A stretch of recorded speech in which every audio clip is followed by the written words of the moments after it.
All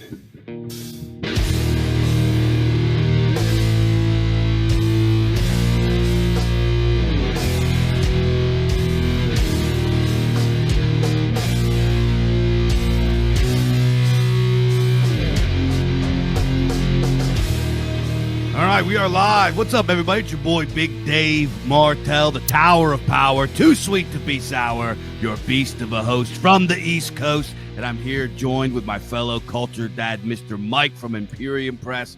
Guys, if you like what you're hearing here, make sure to go over to imperiumpress.org/podcasts or Culture Dads. Culture with a K, culturedads.com, and go sign up to the Gumroad over there so you can get so many great perks, such as hardback copies of the Imperium Press catalog, such as the Western Canon series and beyond. You're going to love it. And plus, you get Culture Dads every single week. You can't beat it. You just can't beat it. So go over there, get signed up. If you like what the KDADS are doing, you want to check out what I'm doing, make sure to go over to thebizarchives.com and buy books. Lots of great books for sale, all in and around $10. All your favorite fiction, literary traditions such as science fiction, cyberpunk, cosmic horror, and sword and sorcery. Lots of great stuff from contemporary, new, up-and-coming authors, as well as the greats of yesteryear. We just dropped Hellflower from George O. Smith, a great sci-fi action-adventure romp. So go check that out. Check out all the great stuff we're doing. And everybody stay tuned and keep frosty, because Hearthfire Radio is coming very, very soon. We just recorded another episode of The Bog that we're going to be lining up over there. But Mr. Mike, what's going on? How we doing, sir? I'm doing good. I'm pumped for this AMA. The last one was really a lot of fun. And this is our maiden voyage on the Culture Dads YouTube channel, doing the live streaming on YouTube on this channel. So I'll say anybody who's listening, whether it's live or if you're listening to the podcast afterward when it drops, go over there. If you search Culture Dads with a K on YouTube, just go and sub to it. We've got lots of awesome content. I think we're really punching above our weight in terms of the videos, what they look like. You guys love the podcast. I don't need to talk about that. So it's we're just stacking dubs. Stacking them dubs. Hell yeah, I love it. Yeah, the YouTube channel, man, I'm proud of you guys. You guys are like real. For you guys who don't know, I don't have anything to do with the YouTube channel. I just kind of like give my little feedback here once in a while, and these guys are just crushing it. Their videos look so great. I'm very proud of them. I get a lot of compliments on it. It's like I didn't even do nothing. It feels pretty good.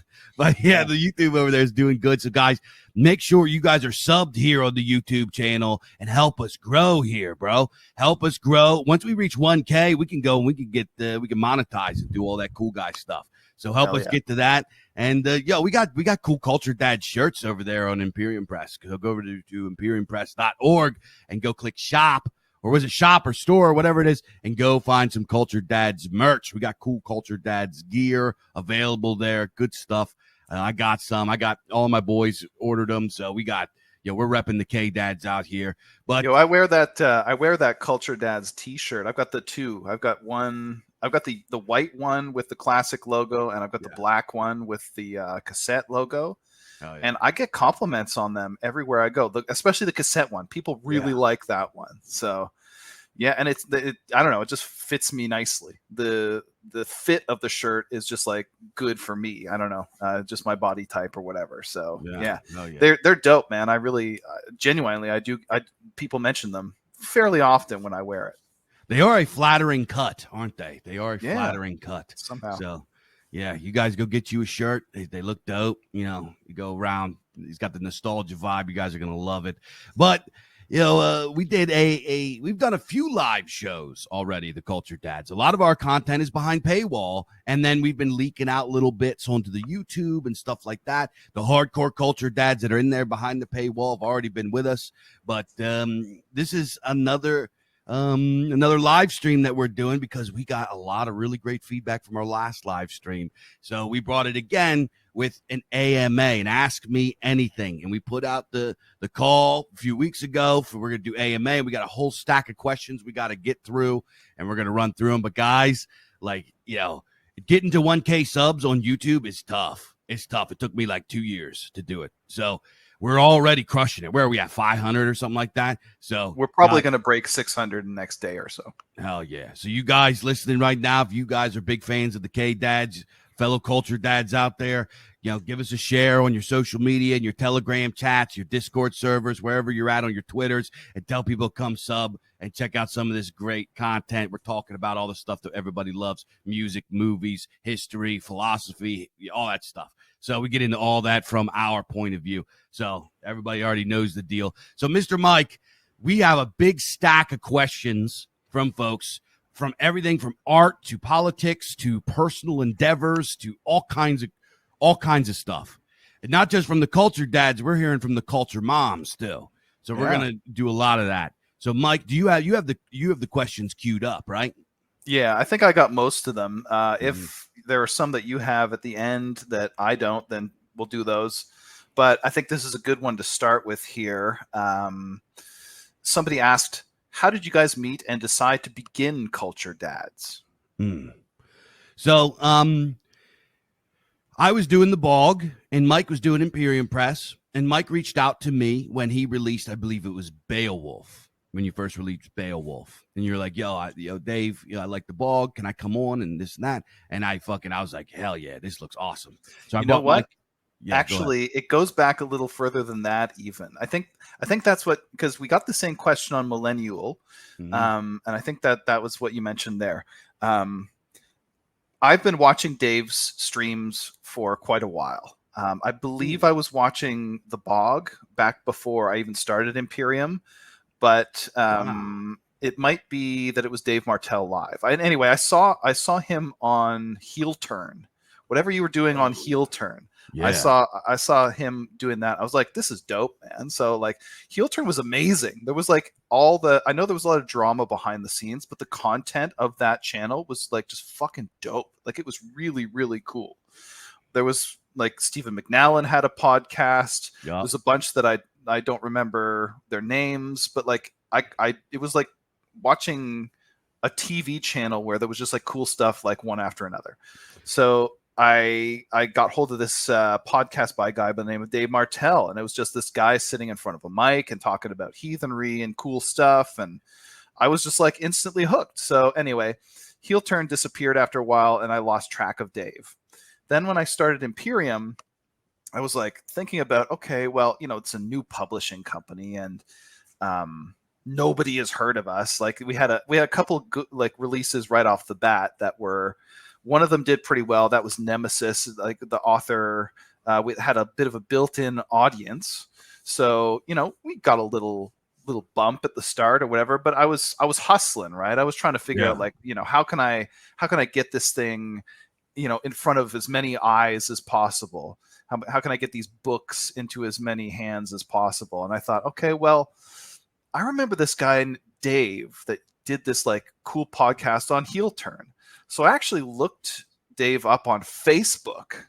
I looked him up on Facebook. I bet I could go back on my Facebook page and like actually look at the conversation if I went, dug it out or whatever. But so I asked him, would you be interested in interviewing me? I'm a new publisher that's like, publishes classics and blah, blah, blah. I gave him the pitch and he said, yeah, sure. Let's have you on. So the very first stream we did together was me and him and Tristan on the Bog talking about Indo-European reconstruction. I think that video might actually still be on the Bog channel. So go check that out. Probably a lot of you guys have not watched that. And I thought it was a pretty good interview, actually. It's a great interview. I remember that now. I was very happy with it. Yeah, I was very pleased when it was done. So go check that out later. That's a little, Bog or KDADS, prehistory or whatever. That was the first time Dave and I ever like talked, really. So anyway, from there we kind of got to know each other a little bit. I started watching the Bog again. When I messaged him on Facebook, I was like, I didn't know you were still doing stuff. So, I checked out his YouTube channel and I started binging all those videos. And then we just started talking and got to know each other and joined like some of the same Discord servers and blah, blah, blah, blah, blah. And then the story picks up where Dave left off. So keep going with that. Damn, I didn't know that. I do remember that. I do remember the Indo-European reconstruction episode. So that's, yeah, you're right. You're right. We did. I We was were just kind this of, nobody that just like messaged you out of nowhere. And you were that's like, so, come on, bro. Like, let's yeah. talk. Yeah, because you messaged you. I remember now. I was like, all right, this guy sounds interesting. So I brought him on, and Mike just like knocked it out of the park. And I just thought he was a really interesting guy. So we kept the correspondence going, and then later on, the bog ended, and me and Mike were kind of talking about doing a collaboration on some stuff. And I pitched him this idea for Culture Dads. I was like, yo, what do you think about me and you do a pod? Because I was like a free agent at the time, and I like doing the duo stuff. I like having a co-host and stuff like that. I can do solo stuff because everybody's seen me do solo streams and everything like that, but I have more fun with a co-host. I think it's a better dynamic. So I reached out to Mike and I pitched him this idea, right? And we were kind of talking about different types of collaborations on things, or doing a book together, or doing this together. We wanted to work on a project together on something. And I was like, yo, what do you think about a podcast where we do deep analysis about pop culture? And he's like, dude, I don't know. I might be the wrong fucking guy for that. I was like, Yep. what are you talking about? I was like, this is money to base dads that are both in the publishing industry, right? Because at this time I'm starting up the Bizarchives, and let me tell you guys something. There would be no Bizarchives, or at least not where it's at now, without Mike. Mike, like, he really helped. He was like my mentor with the publishing thing. Taught me a lot. So, like, I was like, yo, we're both in publishing now. I was like, we're both fathers. We both have a folkish worldview. I was like, we both love retro, old school shit. We're both music heads. We're both into this shit. And he's like, I don't know. I haven't really seen many movies, and I haven't played that many games and stuff like that. I was like, let's try it. And that dynamic that he was worried about turned out to be one of the best dynamics in the show here so far, which is Mike reacts, as he says. Mike reacts. Mike sees these like really classic movies for the first time, and gets to experience them as we did when we saw them. All these films and stuff that we love. And on top of that, we get to, because we're both music heads and we both sort of we like a lot of the same stuff, but we have some pretty different tastes as well. So we trade albums a lot. We talk about different genres that we're into and stuff like that. And it's been a lot of fun. And Culture Dads has been just very successful so far. And what is this? What episode? I ask this every episode what episode it is. Episode fucking 80. I think it's like 76, but I could be wrong. We're coming up on 100 episodes, right? Yeah. So we're like, for a podcast, that's a good run. Once you crest 50 and you still got plenty of stuff to talk about, you got something good, and we got something good cooking here. So I really love doing podcasts. I really love working with Mr. Mike. You guys Mike is like one of the best dudes there's ever been. Like, this guy is, for real, I'm not kissing his butt. He's he's an awesome friend. He takes care of people. He's behind the scenes. He's just the fucking man. I would like help this guy bury a body. I'm not even playing. Well, it may come to that someday if we get big enough. But yeah, it's a cool dynamic. I love it, man. It's one of the things that I didn't expect, which in hindsight seems fairly obvious, is that it was just going to be Dave and I just being like, check this out, bro. This is something you've never had before. For me, that's not hard, especially with movies, because like, I'm like a little baby. I haven't like seen anything. A lot of times it's like, I watched The Terminator for the first time on one of our episodes. Hell yeah. That kind of shit, right? Which is kind of cool because, I'm sure Dave kind of envies that in a way. It's like you get to watch all the classic, a lot of his favorite movies for the first time. I do. And, I get to introduce him to like a lot of the stuff that I like, which is often a lot more obscure. So yeah, it's pretty cool. It's like watching. It's just like, you know, you're coming into the man cave. You're coming into the Culture Dad's den, and like watching us hand each other records. Just be like, yo, check this out. Whatever, right? It's like the kind of shit me and my brother would do when we lived at home with you know, at mom and dad and stuff like that. So it's got a cool vibe. It's kind of got a like, it's you know, Culture Dads. It's got a bit of a family vibe to it. So yeah, I love it.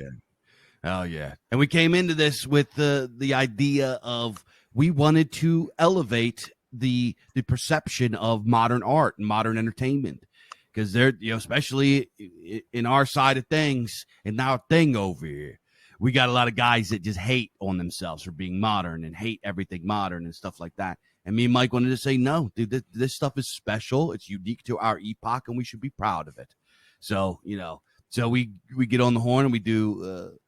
So, you guys that don't know the back catalog, we've done shows about role-playing games. We've done shows about the electric guitar, on various culinary traditions. We do the big brain stuff with art movements and history and people. We did our catalog is sick. I'm very, very proud of our body of work. So you guys that haven't seen it, you got to go. It's worth it to get signed up to the Gumroad just to go check out the back catalog. Trust me. Yeah. Like I would say, and this is where I'm not, you know, we can't go on this question forever, and I don't want to, you know, glad hand ourselves too much here, but every single episode that we've done is like still relevant. A lot of podcasts are like, you know, they're talking about the political development of the day, or they're talking about something that's kind of like ephemeral that, you know, only really applies at a certain time, and after that, like, nobody cares. Every single Culture Dads episode holds up. Like, you could just still listen to it today, go back to episode 1. That one still fucking slaps. Yeah. And all the other ones do too, because it's a high quality content, but it's also like evergreen material. Like, the topics are evergreen. We talk about these movies and everything, or sometimes even just like historical epochs and stuff like that are perpetually of interest to people. So yeah, big time. Yeah, I think we've hit on a good formula. So that's the genesis of it anyway. Oh yeah. Next question. All right, so next question we got here. I didn't really order them too much, but then, okay, so here's one. Just joined after knowing of you two for a while. I have 2 questions, one for Dave. Okay. I think this one's for you. Is some of the newer Conan books, like Blood of the Serpent, worth reading / listening to? Do they hold true to Howard's Conan? So that's the first question. So Blood of the Serpent, who wrote that? Was that Robert Jordan? Let me see. I think I've heard of that one, actually. Blood of the Serpent. So Blood of the Serpent, was it Robert Jordan? No, it's Sterling. So Sterling wrote it. I think Sterling. Is Sterling a pen name for Robert Jordan? No, he's not. Never mind. I do know this book. I have had this book. I am a Conan guy, so I have dug into most Conan stuff. Sterling's Conan is sort of true to Conan insofar as it feels like Conan. He does a fairly decent job of emulating the Howardian style, but it don't slap. It ain't there. It ain't it. It's Howard had a lot of times he had very strange kind of supernatural things. He had a lot of like kind of historical, sometimes cultural commentary in there. He had there was bizarre cosmic entities and questions like about time, and Howard was brilliant with weaving these things in. And a lot of the modern, especially Sterling and some of the other guys, Conan becomes, he fights snakes, and then he fights zebras, and then he fights lions, and then he fights mammoths, and then he fights, whatever. He just fights jungle animals, and girls swoon over him, and like that's it.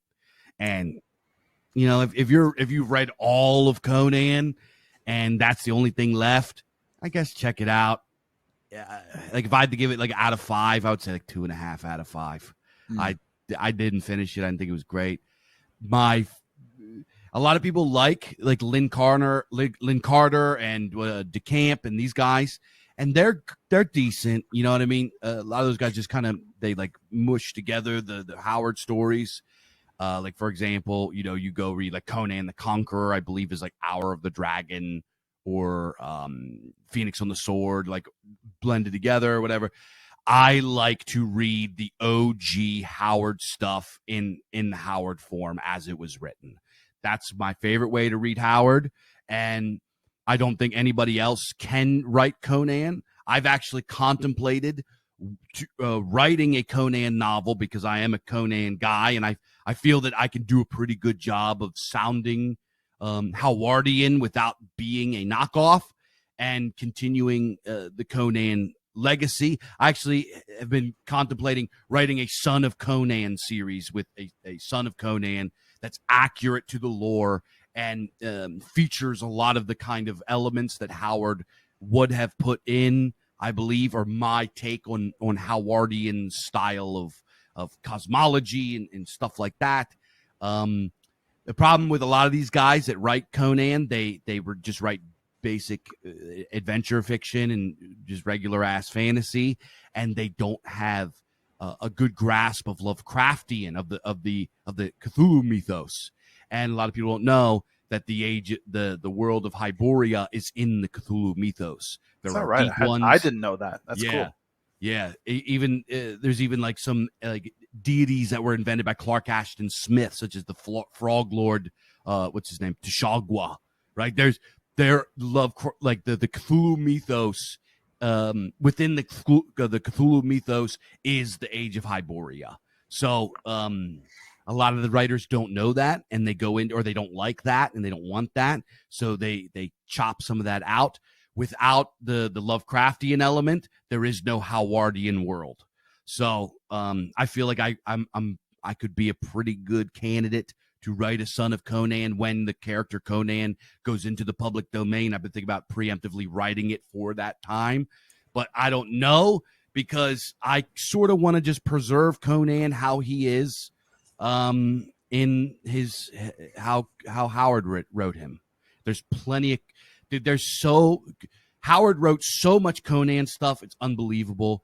You could take a whole year just reading all of it or more. I've been reading it my whole life. I love it. If you have not gone and read the Howardian catalog of Conan in its entirety, or Solomon Kane, or Kull the Conqueror, because Kull and Solomon Kane are also part of the cycles of Hyboria. They are, I believe, he implies that they are actually part of the same bloodline, Kull and Conan and Solomon Kane. So read that, and also read, he's got so many other great characters too. Steve Costigan, the fighting sailor. He's got Hard-Boiled Harrison. He's got a detective. He's got a lot of great horror. Howard wrote so much great horror. Go check out the story Pigeons from Hell, which we published in the first Masters of Horror series from the Bizarchives. A lot of people don't realize he wrote a lot of that stuff. He was just great. So, and don't skip his poetry. You can't understand Howard in his fullest form until you have read his poetry. So that's all the Howard talking I'm going to do. Let's go to the next part. All right. I'll just sort of bookend that by saying I actually think he's at least as good a poet as he was a prose writer. Maybe better.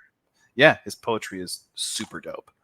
All right. So the next question, and this is from that same person, and for both of you guys, who are some of the writers and thinkers that influenced you as far as paganism?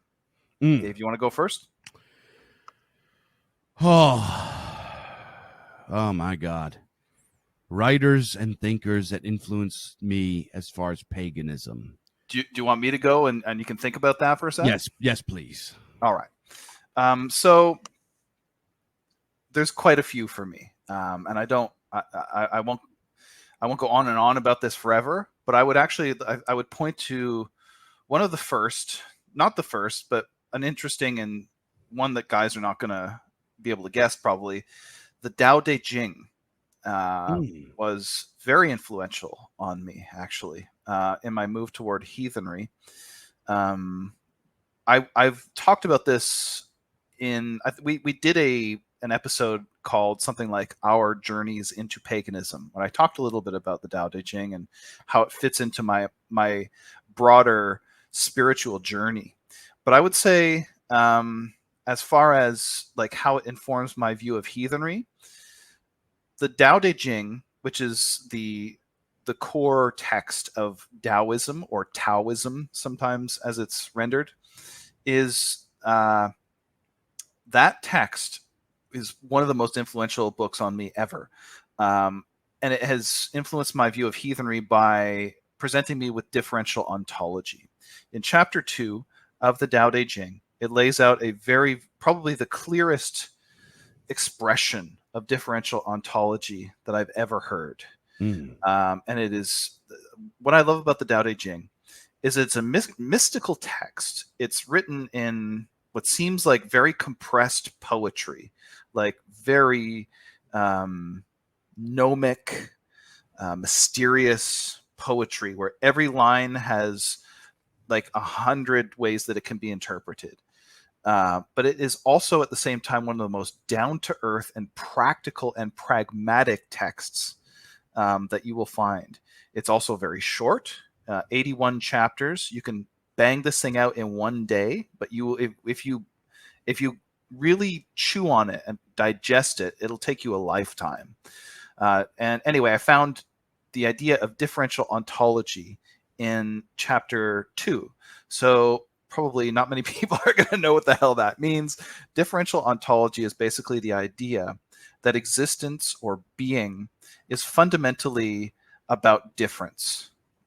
And this completely upends most Western philosophy after the pre-Socratics, certainly from Plato forward to until about the 20th century. For that time, from Plato to, let's just say, the postmodernists, philosophy has considered existence or being in terms of identity. So you are identical with yourself. That is the basic move, the metaphysical move that's the sort of grounding of existence in Western thought. Some of the pre-Socratics, especially Heraclitus, have the opposite view, where it's not identity that's primary in what makes up a thing. It's actually difference. And all this sounds very abstract, but it can be put quite simply by saying that a thing cannot be unless it is in distinction from some other thing. And this is what that chapter in the Tao Te Ching lays out, basically. It says something to the effect of, you can't have high without low. You can't have front without back. You can't have before without after, and so on and so forth. It just lays out the idea that things manifest themselves in terms of opposites and opposition. And this, I won't go into like the metaphysical, implications of all that, but, to sum it all up, basically, it enshrines a dynamic view of the world.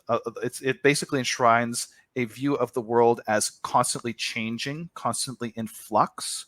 That the world is fundamentally something that's not ordered and is chaotic, but not chaotic in an evil way. It's just dynamic, right? So that book has been very influential on me for that. Taoism in general and the Tao Te Ching emphasizes nature and natural law. And that has certainly colored my view of heathenry and my view of religion in general.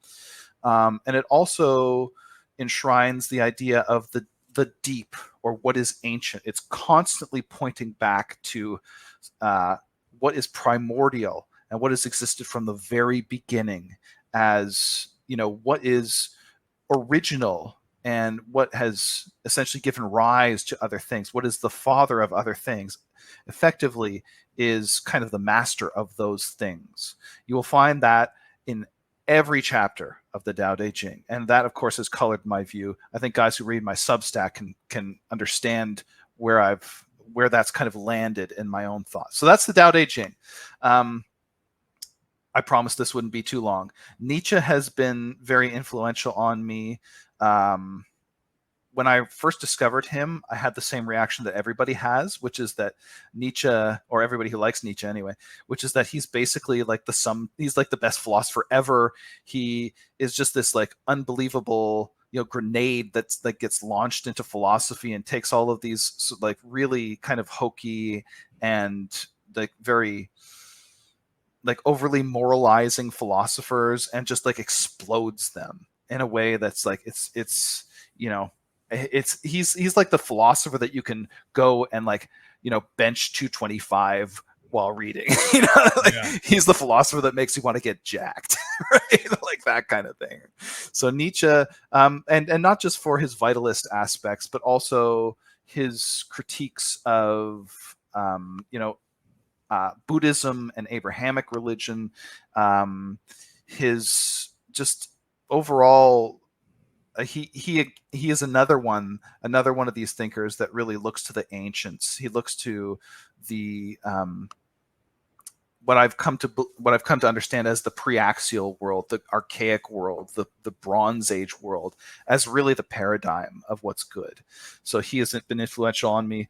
Fustel de Coulanges, the author of The Ancient City, very influential on me.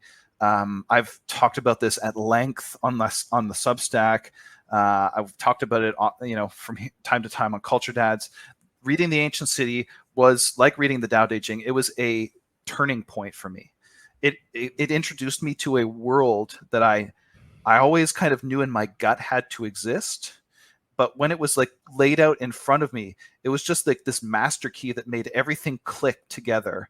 And that, all of my intuitions about Christianity and Judaism and even about European paganism itself suddenly made perfect sense. Whereas before it was kind of like they all seemed to have an incomplete picture.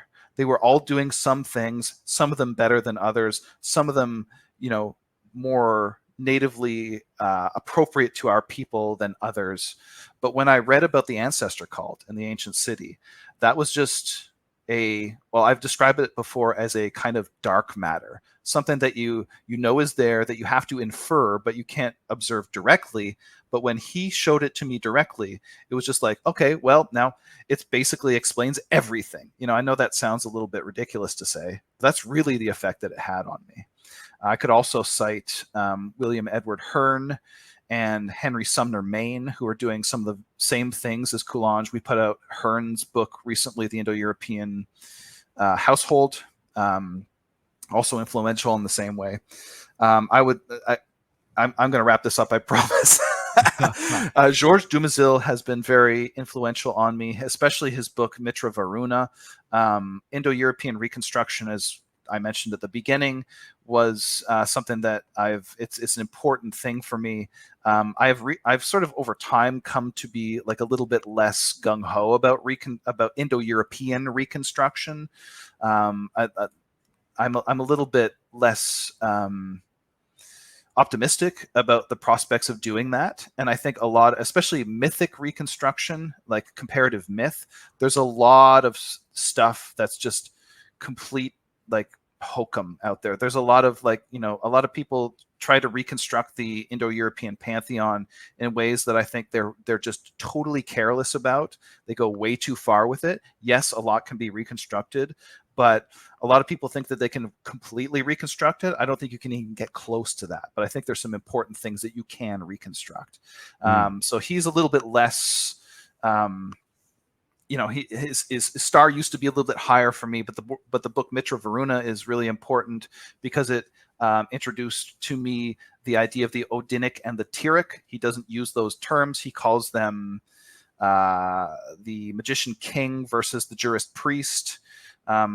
He doesn't use Odin versus Tyr. Oh, he does, but he's like, well, that's another example of Mitra and Varuna. Those are the two gods in the Indian pantheon, in the Vedic pantheon, that he points to as the paradigm of those two, themselves paradigms. So that's where I got that from, the Odinic and the Tiric.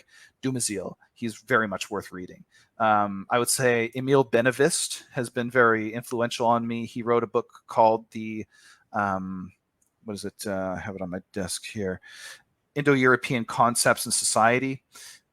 He does a linguistic reconstruction of Indo-European cultural institutions, and a lot of guys in our scene who are like into their reconstruction, into like Indo-European stuff, they focus on the myths, but they completely forget about things like reconstructing laws, reconstructing institutions and family structures and things like that. I think that is far more possible than reconstructing the pantheon and like the mythic cycles and things like that. So he is like one of the best for that.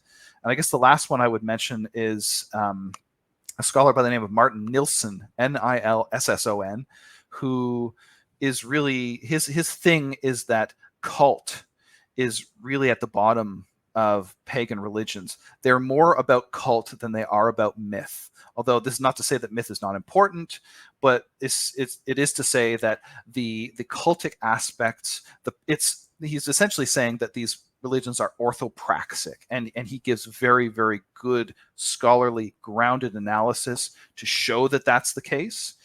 So he's been very influential on me as well. I think I'll just leave it at that. I'll keep it short. Tolkien, Robert E. Howard, various other fantasy writers that introduced me to mythopoetic themes. Then later on, I discovered a man named Stephen McNallen on YouTube. And then I got into, and I'm just going to throw some names out there of people that are walking around right now that are very influential on me. Mark Pereira, William Reeves, Tristan Powers, Tom Rousel, and Mike Maxwell, I think are, I'm not going to list all the books and everything like that because I'm sure everybody listening has a whole stack of books. But so getting into fantasy and mythopoetic storytelling was kind of my way in, and me and some of my buddies got interested into we got kind of called to it. And I've told this story a million times. I'm not going to tell it again, but some of my buddies back in the day in high school when we were teenagers, we used to do little rituals and stuff, like pour out beer and write things in runes on pieces of paper and burn them, and just do little, like, make up our own rituals. We thought we were the only people on earth that still believed, right? And then I went through a pretty cringy atheist fedora phase when that was popping. And then I came out of that and had a kid and got married, and me and my wife converted together, and we lived it. We experienced it and stuff like that. I have read, Nietzsche. I've read Nietzsche. I've read some of like the Spoke Zarathustra and like stuff like that. If I had to like pick one guy, like one thinker in history that like really slapped me in the face with pagan thought, Thomas Carlyle's Heroes and Hero Worship. That one is so good. Yes, that was a big one for me. That was a really big one for me. So that's my answer. Let's go to the next question. All right. Yeah. Sorry. We've really been spending a lot of time on these here. All right.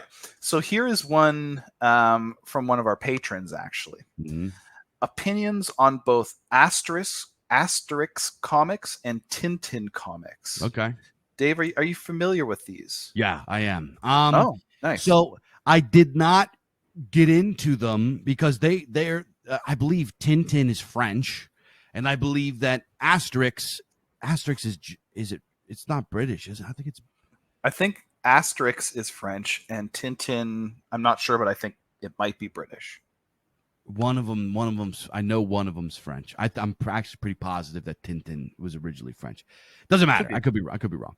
But we didn't really get them in the States. So they didn't come on the radar.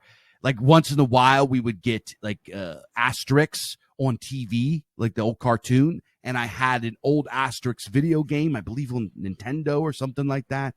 And I didn't. And then like I saw like a movie that I liked when I was a kid. There was an Asterix movie that was cool. Tintin I didn't become aware of until later in adult life when I started to do deep dives in the comics and history of comics and stuff. So interesting about Tintin was kind of like it came from a very nationalist Catholic publication back in the day, which people say the mutants out there have a problem with. They say it's problematic and all that kind of stuff. But hey, I can't give you too much more beyond that. I think that they're wholesome, and I think that they have good storytelling in them. I think Asterix is very funny and has a lot of cultural stuff, and it's probably more. It probably hits a little harder for people that are British or are French or are European than it does for me, because there's a lot of like inside jokes and stuff about the Irish and the Danes and stuff like that that kind of go over my head. Yeah, guys are correcting us in the chat here. Okay, so Asterix is French and Tintin is Belgian.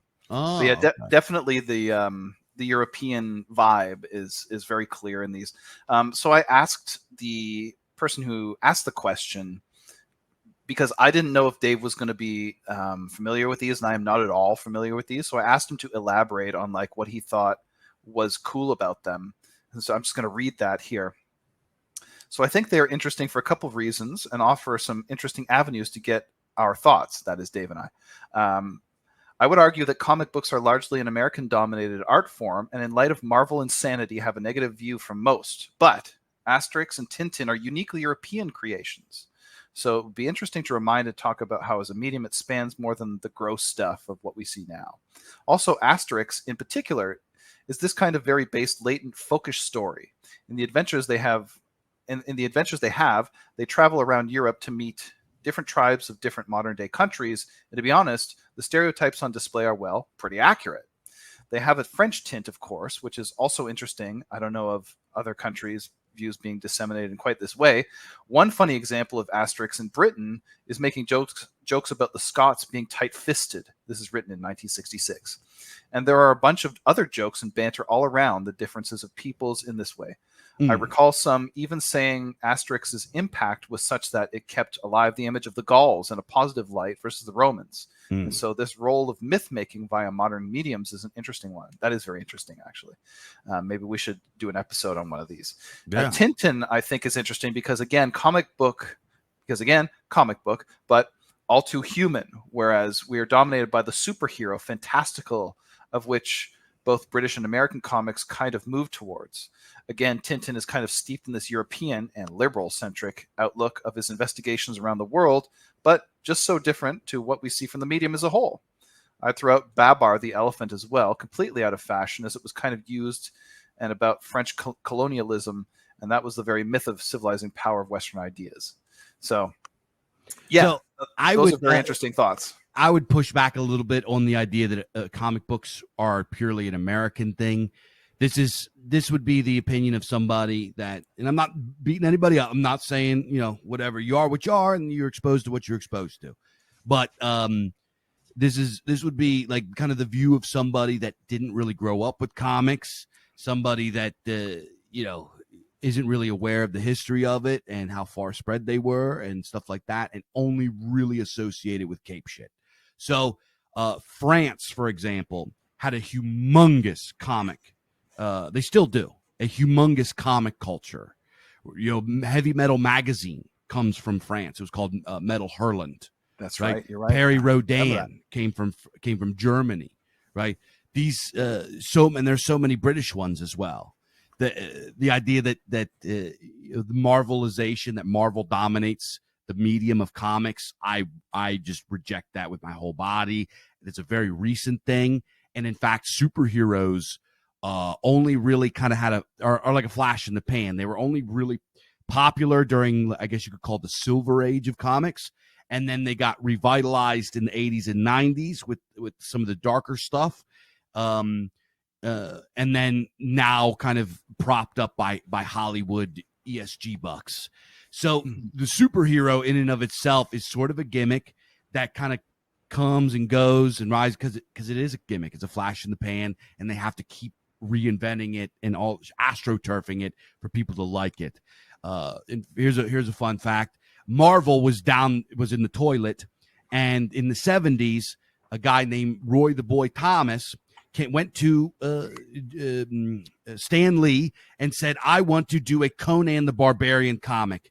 And Stan Lee loved his superheroes, and he loved his apple pie, freaking straight lace, goody two shoes, Mary Sue, Gary Sue, Gary Stu superheroes, and he didn't want to do grim and gritty, comics about muscle-bound barbarians that lay pipe and slaughter monsters and do all that kind of shit. He didn't want to do that.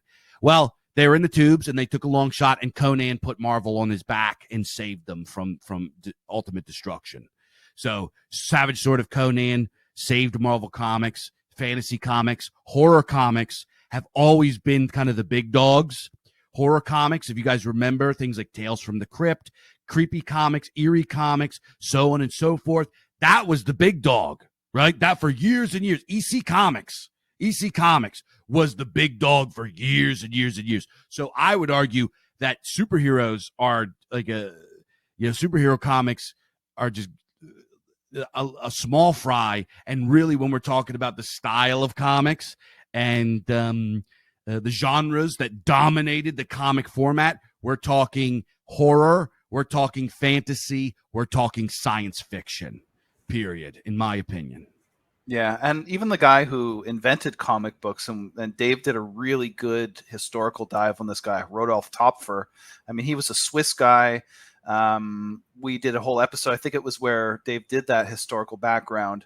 We did a whole episode on Jodorowsky, who was an Argentinian, did a comic book series that we did a whole episode on. So yeah, there's lots of international influence there in comics and everything like that. Yeah, if you question like comic books and you're like want to see what their value is, and you want to see like what comic books can do and kind of at their height, we did a whole show about it. Meta Barons. Go read Meta Barons, the first cycle. I guarantee you, after you finish that, you will have a whole new appreciation for the format. Let's keep it cooking. We're coming up on an hour, and I got 3 questions in. I know. Let's do them all, though. I got time. Let's do them all. All right. So the next question is, how do dads in a polycule relationship cope with never getting laid and raising everyone else's kid? What the hell does that mean? It's just a joke question here. I'll read it again. How do dads in a polycule relationship cope with never getting laid and raising everyone else's kid? It's a what is it? Longhouse situation, I guess. How do those guys? I'm guessing that it's a what is it? Polygamous relationship or whatever. It was just a silly question. So weird. All right, next one. Do you guys listen to country music, and would you consider doing an episode on it? Sure, I'd love to. Yeah, no, I think that's a great idea. In fact, I noted that down when I got that question. I've got a little notepad file full of episode ideas. They keep cooking, man. We never run out of shit to talk about. So that's a good one. I love Hank Jr. Bo Cephas is my dude.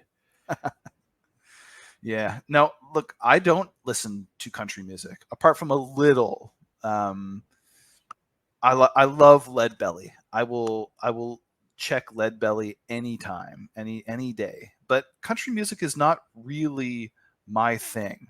But then again, Culture Dads has very often been about encountering what's not my thing.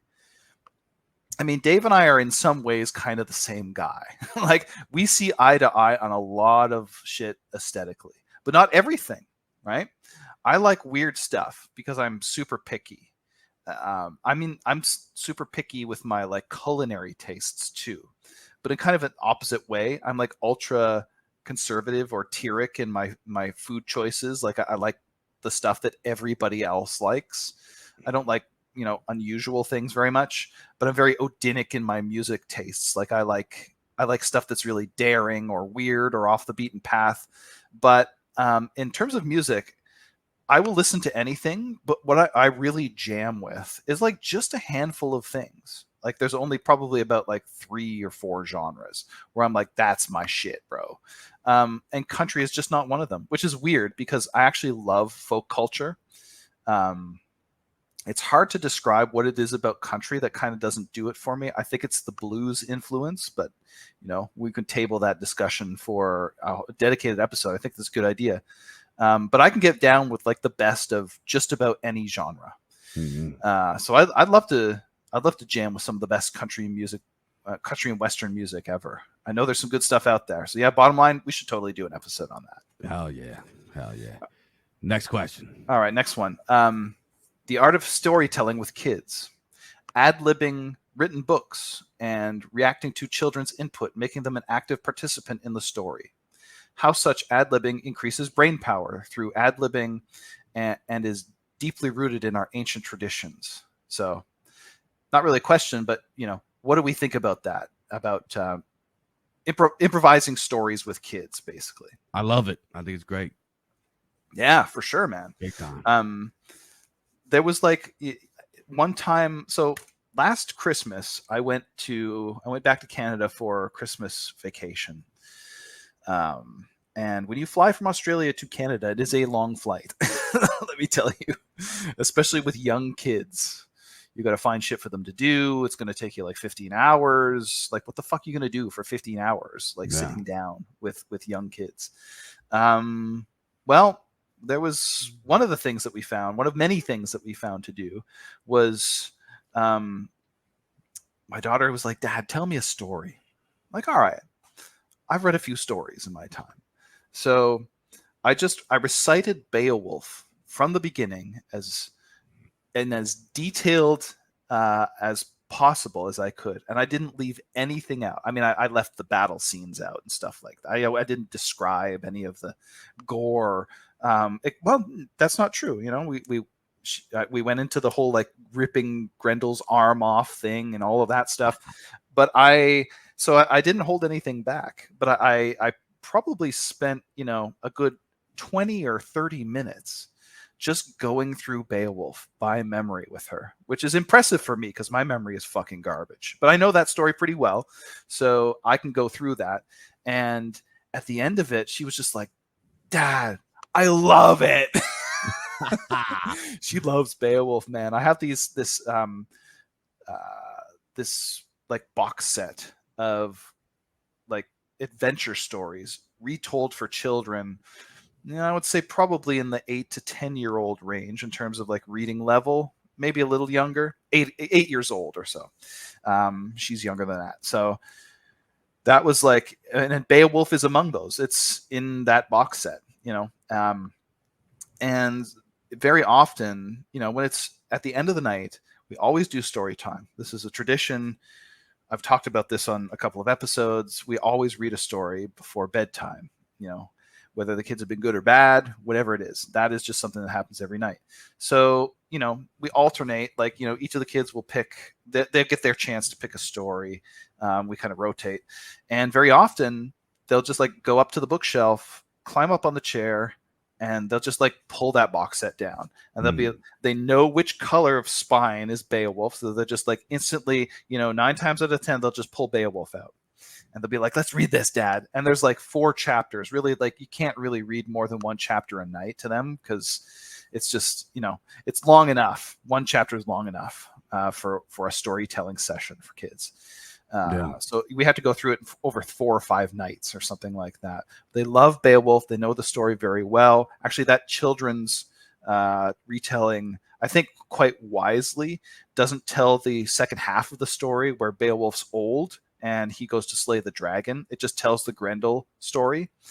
But they love it. And one cool thing that happened was when we went back to Canada, I don't know how or why this happened, but my parents just happened to ask my daughter to tell them a story, or like, what did you guys do on the plane, or like whatever. There was like some opportunity where she had the chance to recount Beowulf to my parents. And I gotta say, man, this was like one of my proudest moments as a dad. She nailed it. She nailed it. I mean, it was a little distorted, told through the perspective of, a young child, but she hit all the main points. The narrative totally made sense. And at the end of it, they were like, shit, standing ovation. That was fucking cool. Like, and it took her about 5 minutes to unfold this tale. So it's important. telling your kids stories is really important. Maintaining oral tradition is really important.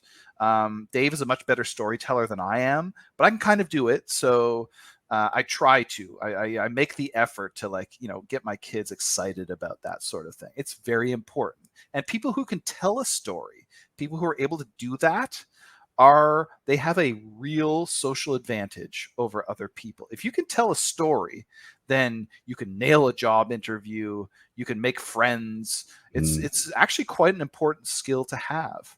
So it's something that you should cultivate in yourself. And if you're a dad, you should definitely cultivate it in your kids too. Yeah, I agree with all that. I like it. For sure. All right, next question. When are Culture Dads going to do an episode on Genesis, the band? We could do that. Absolutely. I know exactly who said that. So we could do an episode on Genesis if you're a big fan of Genesis. I am a Phil Collins respecter. So we can. I know they had another. Who's the other guy that was in there? Not Phil Collins. There's another guy that's known for being Peter Genesis. Gabriel. Peter Gabriel. I've not done a Peter Gabriel deep dive. I only know some of Phil's songs. So we could do it. I know they're a very influential band. They got tons and tons of songs. That Phil Collins guy, he could. Oh my God, that guy has songs. Yeah, he's good, man. He's a good songwriter. Yeah. I like this comment from Jack Peregrine. My favorite moments are Mike makes Dave listen to avant-garde music he hates. Look, hey, I can bring that shit, bro. We could do that. We could do more episodes. Yeah, I tried though. I give everything a fair shake, and sometimes I'm like, yeah, I can see why he gets into this and stuff. But there is sometimes I'm like, dude, I couldn't do it. Yeah, those are actually the funniest times. It's great, man. But regarding Genesis, I'm a big prog rock guy. Well, I'm a pretty big prog rock guy. I went through a phase where I was really into that stuff. Genesis was kind of like, I never really, I think, gave them much of a chance. I probably should have. But it'd be great to do an episode on that. I had a friend who was a huge Genesis fan. I must say, I appreciate Phil Collins as a pop songwriter.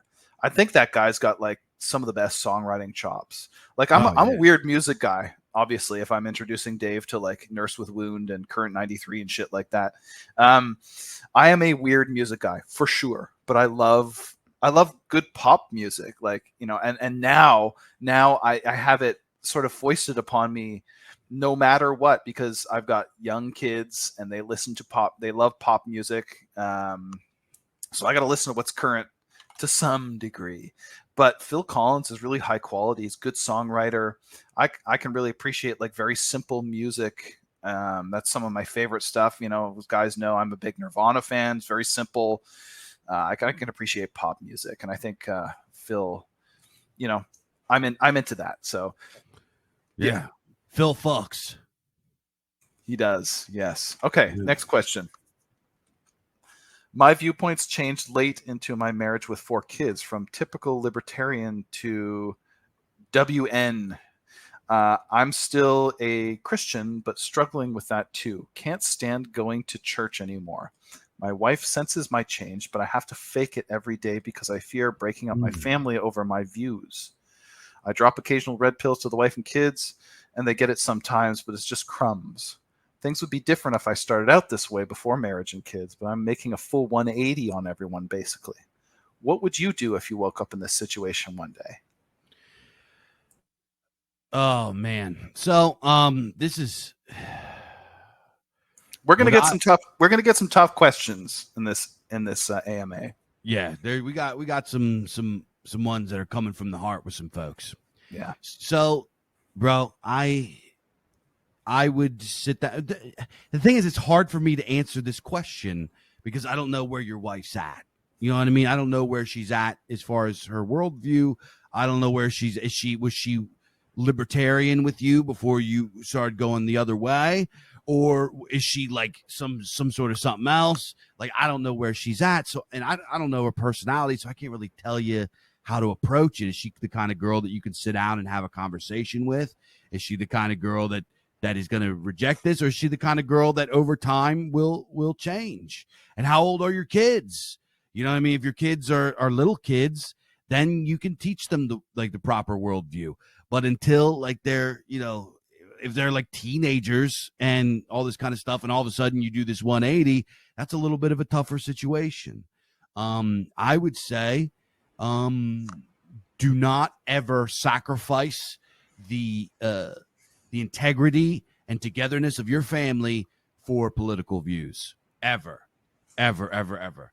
Your love for your wife matters more than what is correct in the abstract, or what you perceive to be correct in the abstract. And you being a present father is far more important than that too. You have to be there. You're a dad. You made an oath. You are sworn to that. And if that means that you don't talk about politics for the rest of your life, then that's what that means. That's what I have to say about that. As far as the crisis of faith,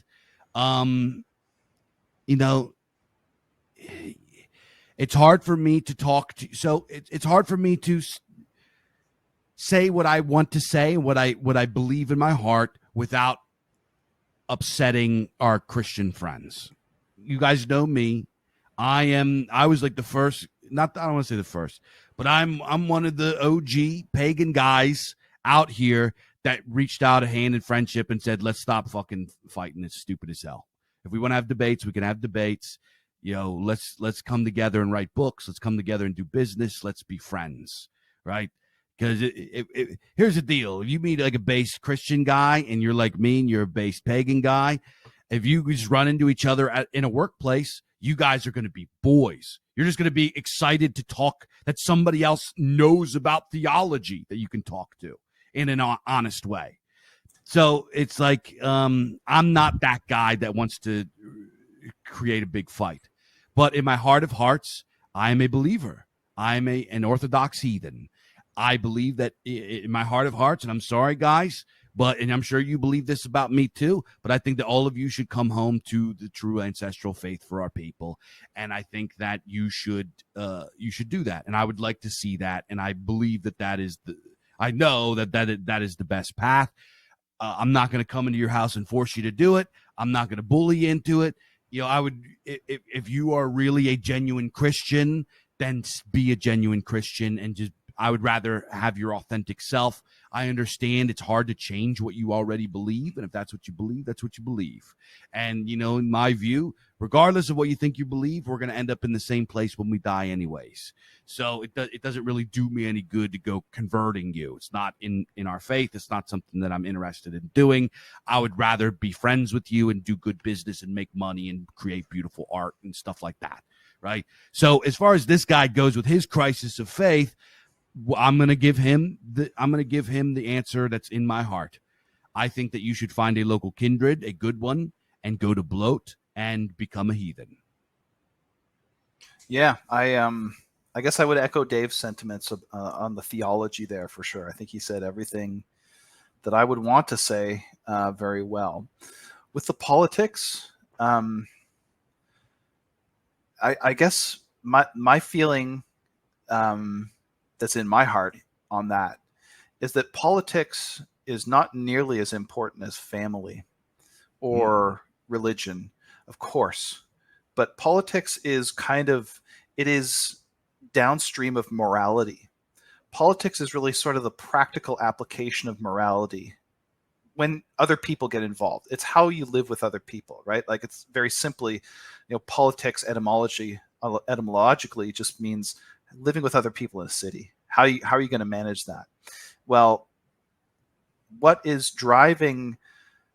drives people to change their politics is that they have had a change of heart morally. And that's very serious. That's much more serious than politics. Yeah. Somebody who has had a political change has had a sea change in their heart, in their gut, in their intuition about what is right. And I think it's impossible really to separate questions of politics and morality and ultimately religion. I think that those things are all sort of one thing. Now, I don't think that politics should dictate to religion. I think it's the other way around. I think that the change of heart, the political change, is evidence of a change further upstream. Maybe that's a moral change. Maybe it is a religious change, but it is a change in some way that is much more deep than just the politics. The politics is a symptom of something much deeper, I would say. And as a result, I don't think it's going to be possible to conceal that. Okay. Going in the long term, I think probably the important thing to do is to do some real soul searching about what it is that has made you change your mind on these matters. And that you mentioned that she has picked up on something. She senses this change. You're not going to be able to fake that forever. There is going to come a point where a conversation needs to be had. And my feeling is that as long as you've got your what's in your heart sorted out, as long as you know what you believe, as long as you know what imperatives are driving you towards this change, as long as you've worked it out, basically, that this is indeed real, that the sooner that conversation happens, the better. Because if it doesn't happen soon enough, she is going to get weird vibes. She's going to feel like something's wrong and that you're not telling her. Yeah. So I think that this is a conversation that needs to be had. And that's hard.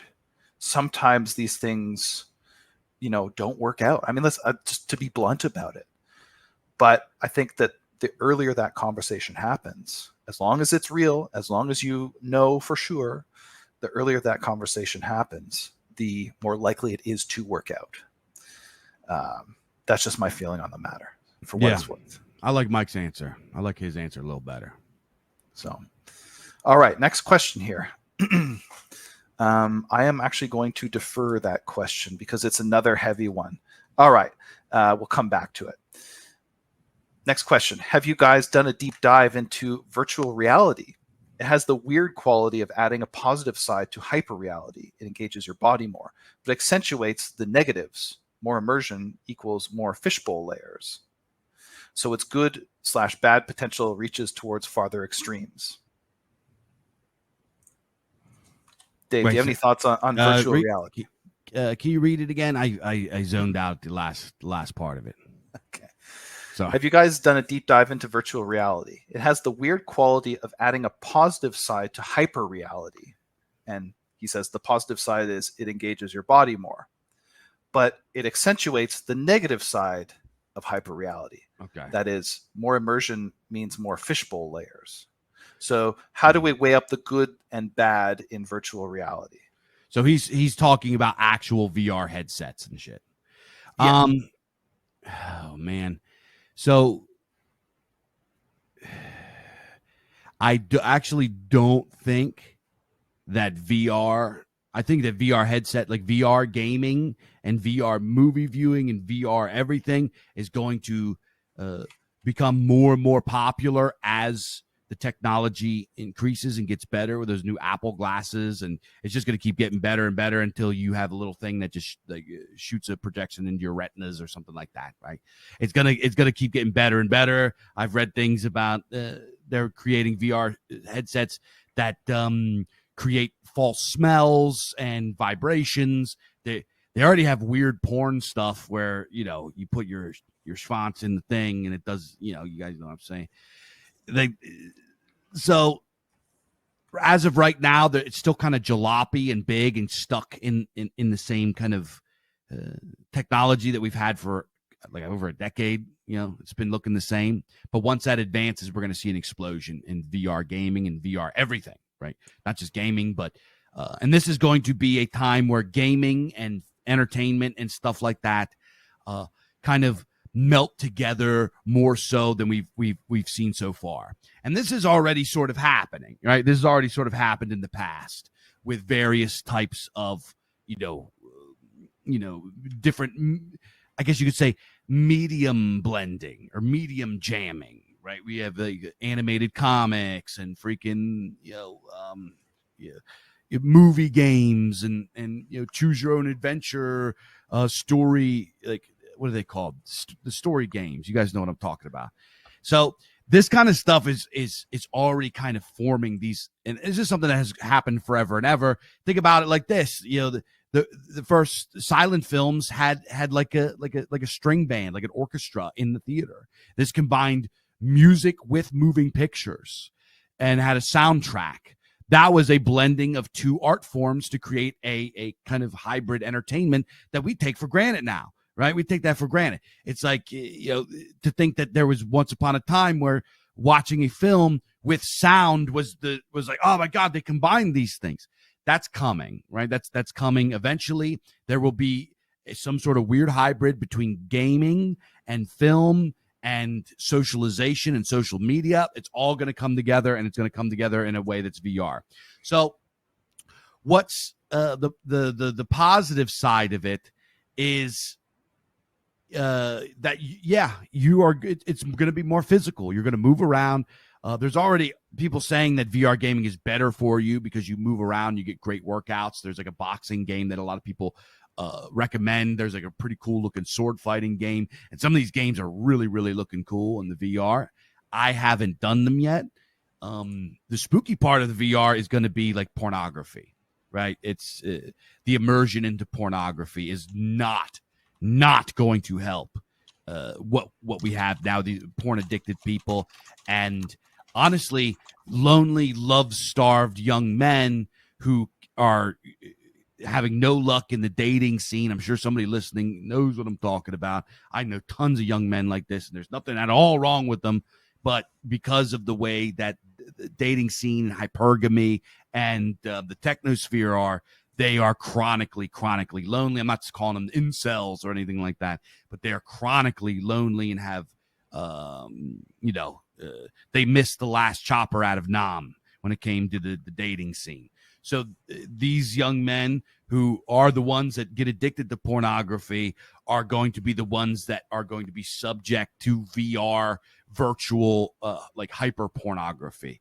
And this hyper pornography, it's going to be even worse. And this is already happening. This is something that's going on in Japan, where they have these like girlfriend simulators, and these girlfriend simulators have a 3D girlfriend, and you can go on dates with her, and she has all this stuff, and you could take her clothes off and have sex with her and all this kind of stuff. This is going to become more and more realistic, with language models, with vocalization, like the AI voice replication, and the realistic style of graphics that are coming out with stuff like look at the Unreal Engine 5 and the kind of realistic graphics that's coming out with. So imagine lonely ass young men who are going to start falling in love with virtual girlfriends that are literally programmed to stimulate them in every way psychologically that they are looking for, right? So it is, and it's going to be bad because these virtual girlfriends are going to be better than real girlfriends. They are going to say everything that you want to hear. They are going to be interested in you, and they're not going to have any of the flaws that real women have, and they're going to be the perfect girlfriend. And along with the VR, the hyper immersive style of this stuff is going to be like I mentioned. I'm not trying to be crass or whatever, but let's be honest. We're talking about it here. We're grown ups. Like this stuff that stimulates your private parts and goes along with the game or the thing that you're going is going to feel more real than real. It's going to be really, really damaging. And if we think porn addiction is a problem now, wait until there are unique, one-of-a-kind virtual AI girlfriends that guys come home from work to, and they just turn on their VR headset and have dinner with them and go to the beach with them and fall in love with them and drive around towns with them in a car that they would never be able to afford in real life. And this girl swoons over them and loves them and gives them everything that they can't get in real life that's not available to them. This is going to be a humongous problem. And the first guys, the first people, the first companies that come out with that that thing in its perfect form are going to become so rich beyond anything that we've ever seen before. It's going to completely destroy the pornography industry because a lot of young men aren't really just looking to satisfy their carnal desires. Young men now are looking to satisfy their emotional needs, which are not being met. And that's, it's your emotional needs. We could say that that's a more wholesome thing than your carnal needs, but it's also a far more dangerous thing. So, it's a spooky thing, VR. It's a spooky thing, VR. Now, talking about purely gaming and entertainment, it's going to be pretty cool to be able to put on a VR headset and be transported into a movie theater with a bunch of your buddies from around the world, and you can sit and watch and talk during whatever movie you watch. And it's going to be pretty fucking cool to put these VR headsets on and literally walk through a fantasy world with a real-looking sword slaying real-looking monsters. That's going to be dope, right? It's already there, and it already looks dope. So, yes, it's going to become more physical. You're not going to be a couch potato, like drooling, holding a controller in your hand. But then again, it has it's like anything with technology, dude. It's a double-edged sword. What you're saying is it's like the heart of darkness, but it also has this like, come on in. It's just a big party side to it. I think, yeah. I think that the in the question, the person who asked it mentioned hyper reality. And I think that was really apt, not just because of it's called virtual reality, but because this is an extension. Virtual reality is an extension of something that's been going on for a very long time, at least since the advent of postmodernism, which is the entanglement of reality and fiction. Arguably, this has ancient roots, but just confining it to the modern era here. Social media is a kind of virtual reality. We are facing a lot of the same issues with guys growing up being socialized on Facebook and Telegram and Twitter that were not issues when I grew up before the internet, right? I was well and truly on my way to maturity when the internet actually dropped. Yeah. So I remember that world, and it is a very different world now. And in some ways, it's a better world because, of course, the internet and social media has it has yielded what we're doing right now. And I think what we're doing right now is like infinitely more cool than a lot of the social currents that were going on, in the 80s and 90s, right? Like the 90s was the end of history when everything just seemed like it was just going to be boredom for the rest of time. You know what I mean? And that liberalism had won. Like what a absolutely gray horizon it was to look upon at that time. Well, now social media has inaugurated, our thing, our political thing, and what we're doing, our cultural thing, our scene, everything like that's really cool. I think that's great. But at the same time, it has also really made guys kind of like socially idiotic in ways that are just, like I couldn't have even fathomed this back in the day. So it is very much a double-edged sword to a degree that, I think honestly we're looking at an Eloi Morlock situation going, into the distant future, centuries into the future, where you will have a kind of bifurcation of like one class of people or one demographic of people who are pretty resistant to this kind of stuff, that don't really care about social media and don't care about like virtual reality and don't care about the machine, the mechanurge, so to speak, and are just kind of happy to just be, essentially the same as what their grandparents were or great grandparents and, people before the advent of, mass media. There's still lots of people in the world like that. There's going to be those people. And then there's going to be the people who are hyper connected, who like they just live in the metaverse and that's all they know. And I think that the former is ultimately going to win the demographic battle for reasons that I hope are pretty obvious. So I think what you're going to have is almost in a way a kind of like evolutionary you know, a fork in the road kind of thing, and that one side is going to lead to extinction effectively, but at the same time also probably lead to some possibilities that will lay the groundwork for the revitalization of the other fork, the other path in that fork. So it's not like it's a bad thing. It's not like it's like we should just reject it and like only go in the one direction. I think that they both have potential. And I'm not just talking about virtual reality, but I'm talking about hyper reality in general here. You know, we did an episode on postmodernism where some of these thoughts are a little bit more laid out and everything. I think that was really one of our key episodes because it's such an important thing. But yes, I think that there are long-term implications that we have only just begun to sort of think about. So yeah, it's a good question. All right, so we're going to move on to another question here. Now, I have kind of screwed something up. We got 8 questions from one of our patrons. Dave, I think you can guess who it was. And I probably should have paced them throughout this episode. I probably should have started with one. But okay, we're going to start with the first of his questions. So here we go. If you could outline and comment on the Spartan cuck thing, why it's likely to be real, and how this should impact our evaluations of the Spartans, such as in Culture, like 300 or Halo, is there any danger to laconophilia, that is, Sparta being Sparta enjoyers? So for those who are not familiar with what he's talking about, the Spartans had an institution where if a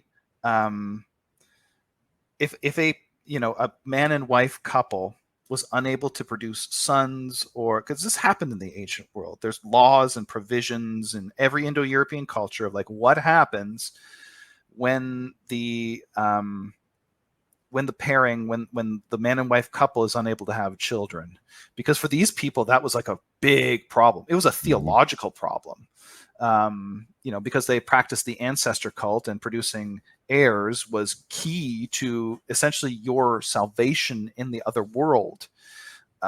If that didn't happen, that was a disaster. It wasn't just like you're lonely for the rest of your life. It was like you're a hungry ghost forever.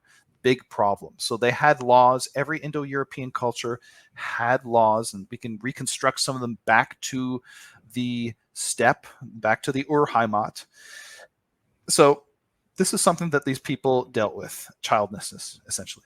For the Spartans, they had a very interesting solution to this problem, which is that it was essentially state-enforced cuckery, where they would, take the man and couple them with another woman, or the woman with another man, especially because the Spartans themselves were they were such a militaristic society. They just wanted soldiers, as many of them as possible.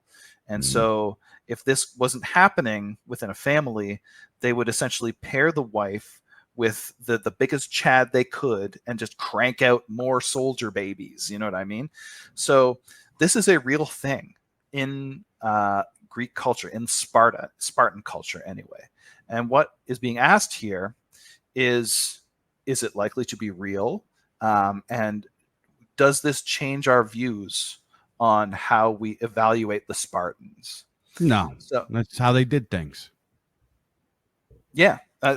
Dave, do you want to expand on that, or? No, I just that's how they did. That's how they did it. And we got to understand that in the ancient world, they had a different. In some ways, they had a different morality than us. And they had different circumstances than us. They had different. They just had a different. It was different, right? It was the same in a lot of ways, but it was also different. And sometimes some of their practices, they would look at some of our practices and think we're weird, right? Well, they would be right about that. And they would be right about that. But some of those people did some weird stuff to us too. It's like, like that. Fuck you, dude. I'll just not have kids, scumbag, or I'll adopt. You ain't banging my wife. That ain't happening. Yeah. But you know what? In Sparta, Sparta does Sparta. That's all I got to say about that. but it doesn't affect my view of them because I don't moralize them from my morality. You know what I mean? Because Yeah. regardless of how much of a folkish worldview that I have, I'm still a modern guy, and I'm still gonna, stomp your teeth out of your skull if you try to put a hand on my wife. I don't care if I'm shooting blanks or not.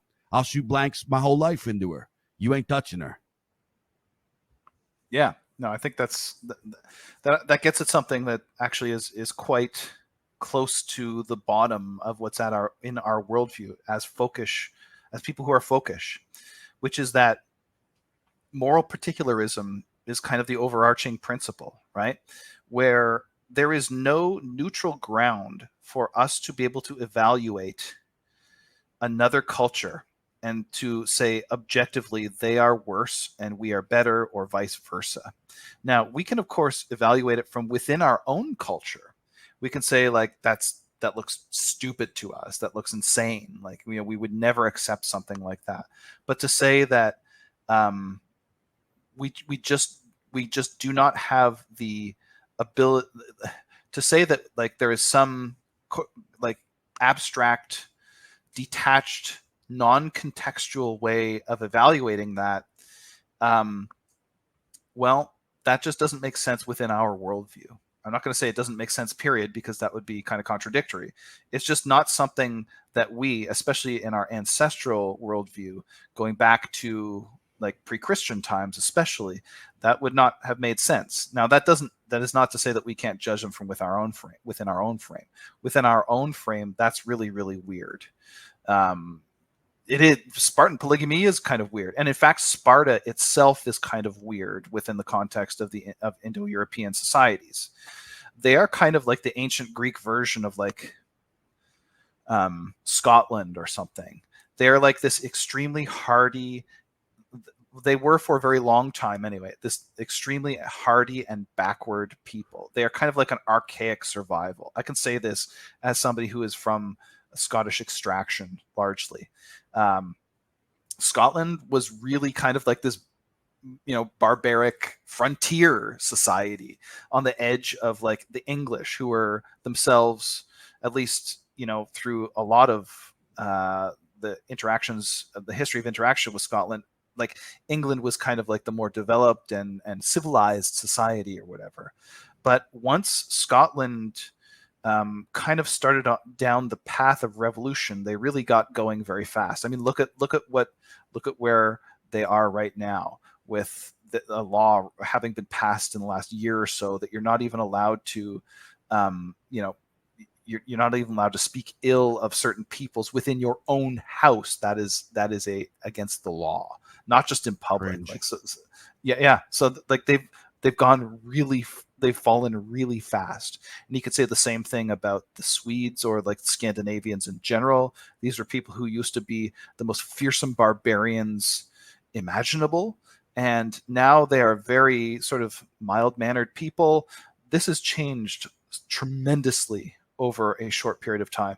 And Sparta, while it was always a militaristic society, underwent its revolutions very, very quickly in ways that are quite similar. Like they were also in some ways kind of like archaic survival within Greece of like much earlier cultural mores.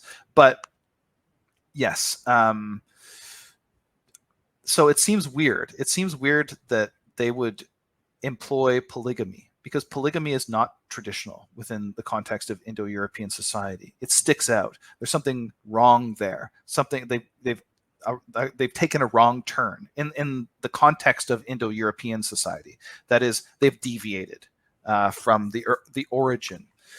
So it's almost hard to believe that something like that would have happened, but I generally don't like questioning the primary sources too much. Like I can't disagree with Polybius, who tells us this, because once you start questioning the primary sources too much, you just end up like retconning history as whatever you think it should have been.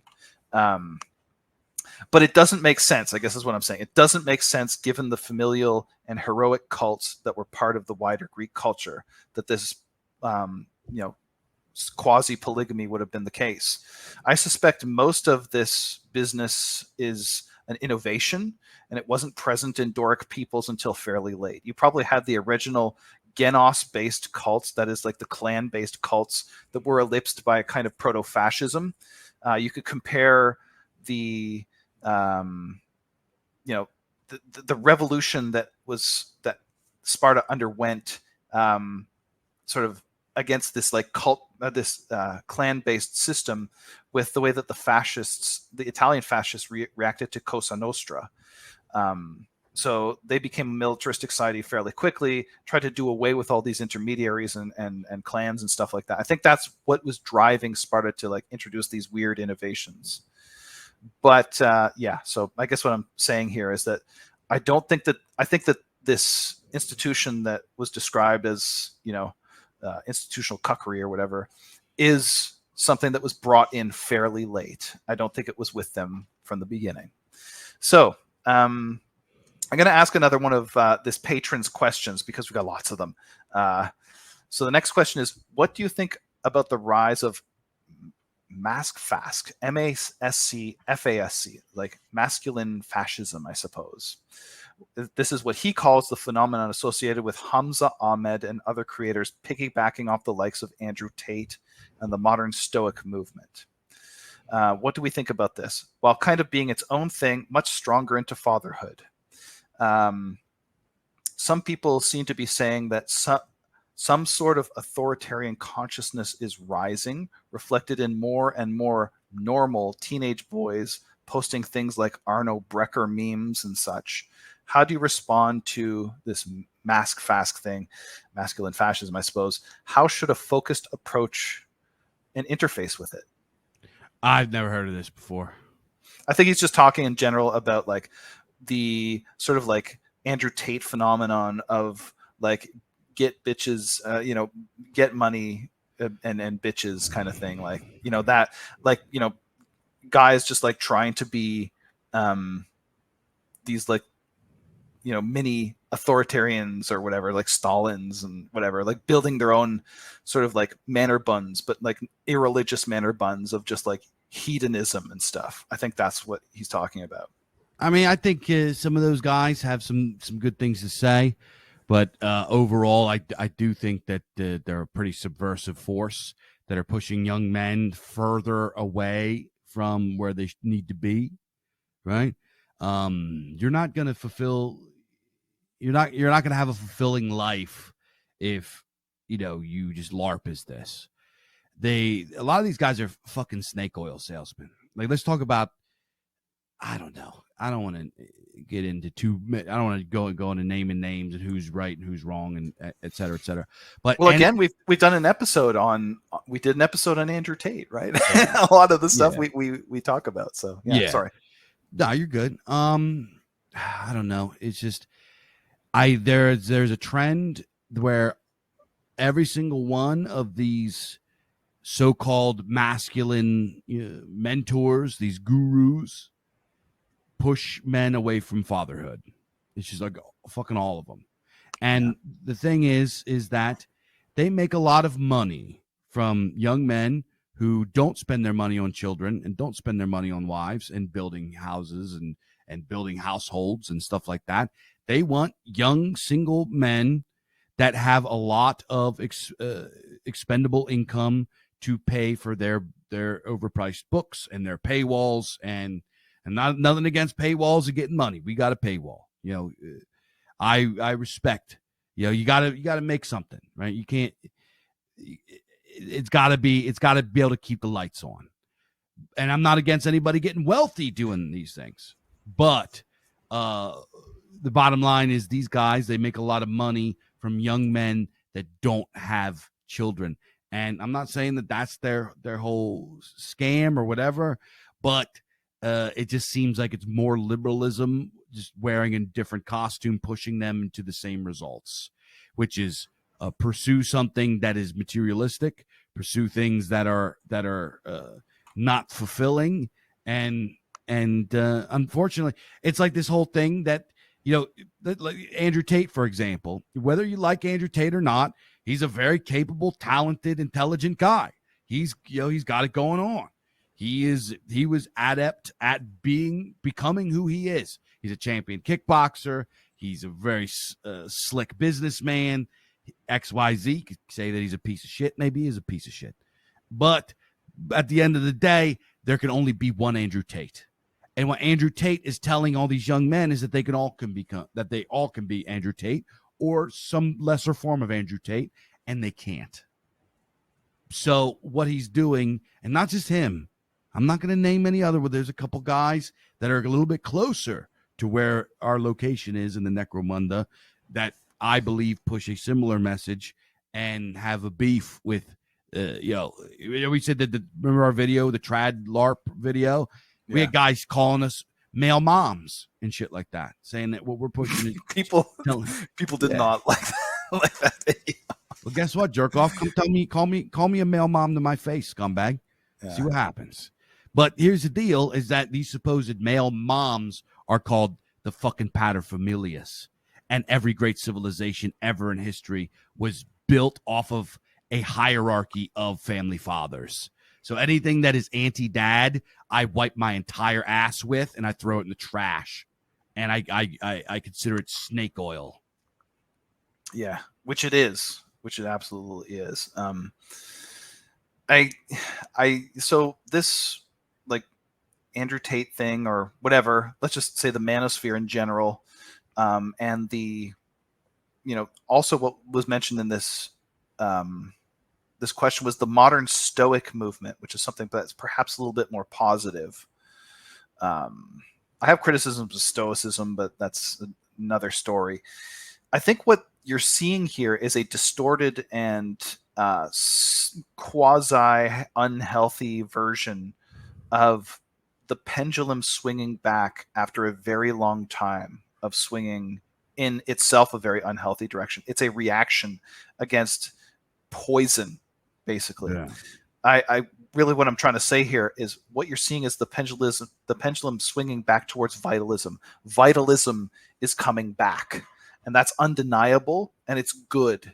And these things, whether it's Bronze Age pervert, whether it's Andrew Tate, whether it's the Stoic movement and things like that, these are very flawed, but very good developments. They're positive developments that are not there yet. They're these incoherent things that are essentially moving towards folkishness, really.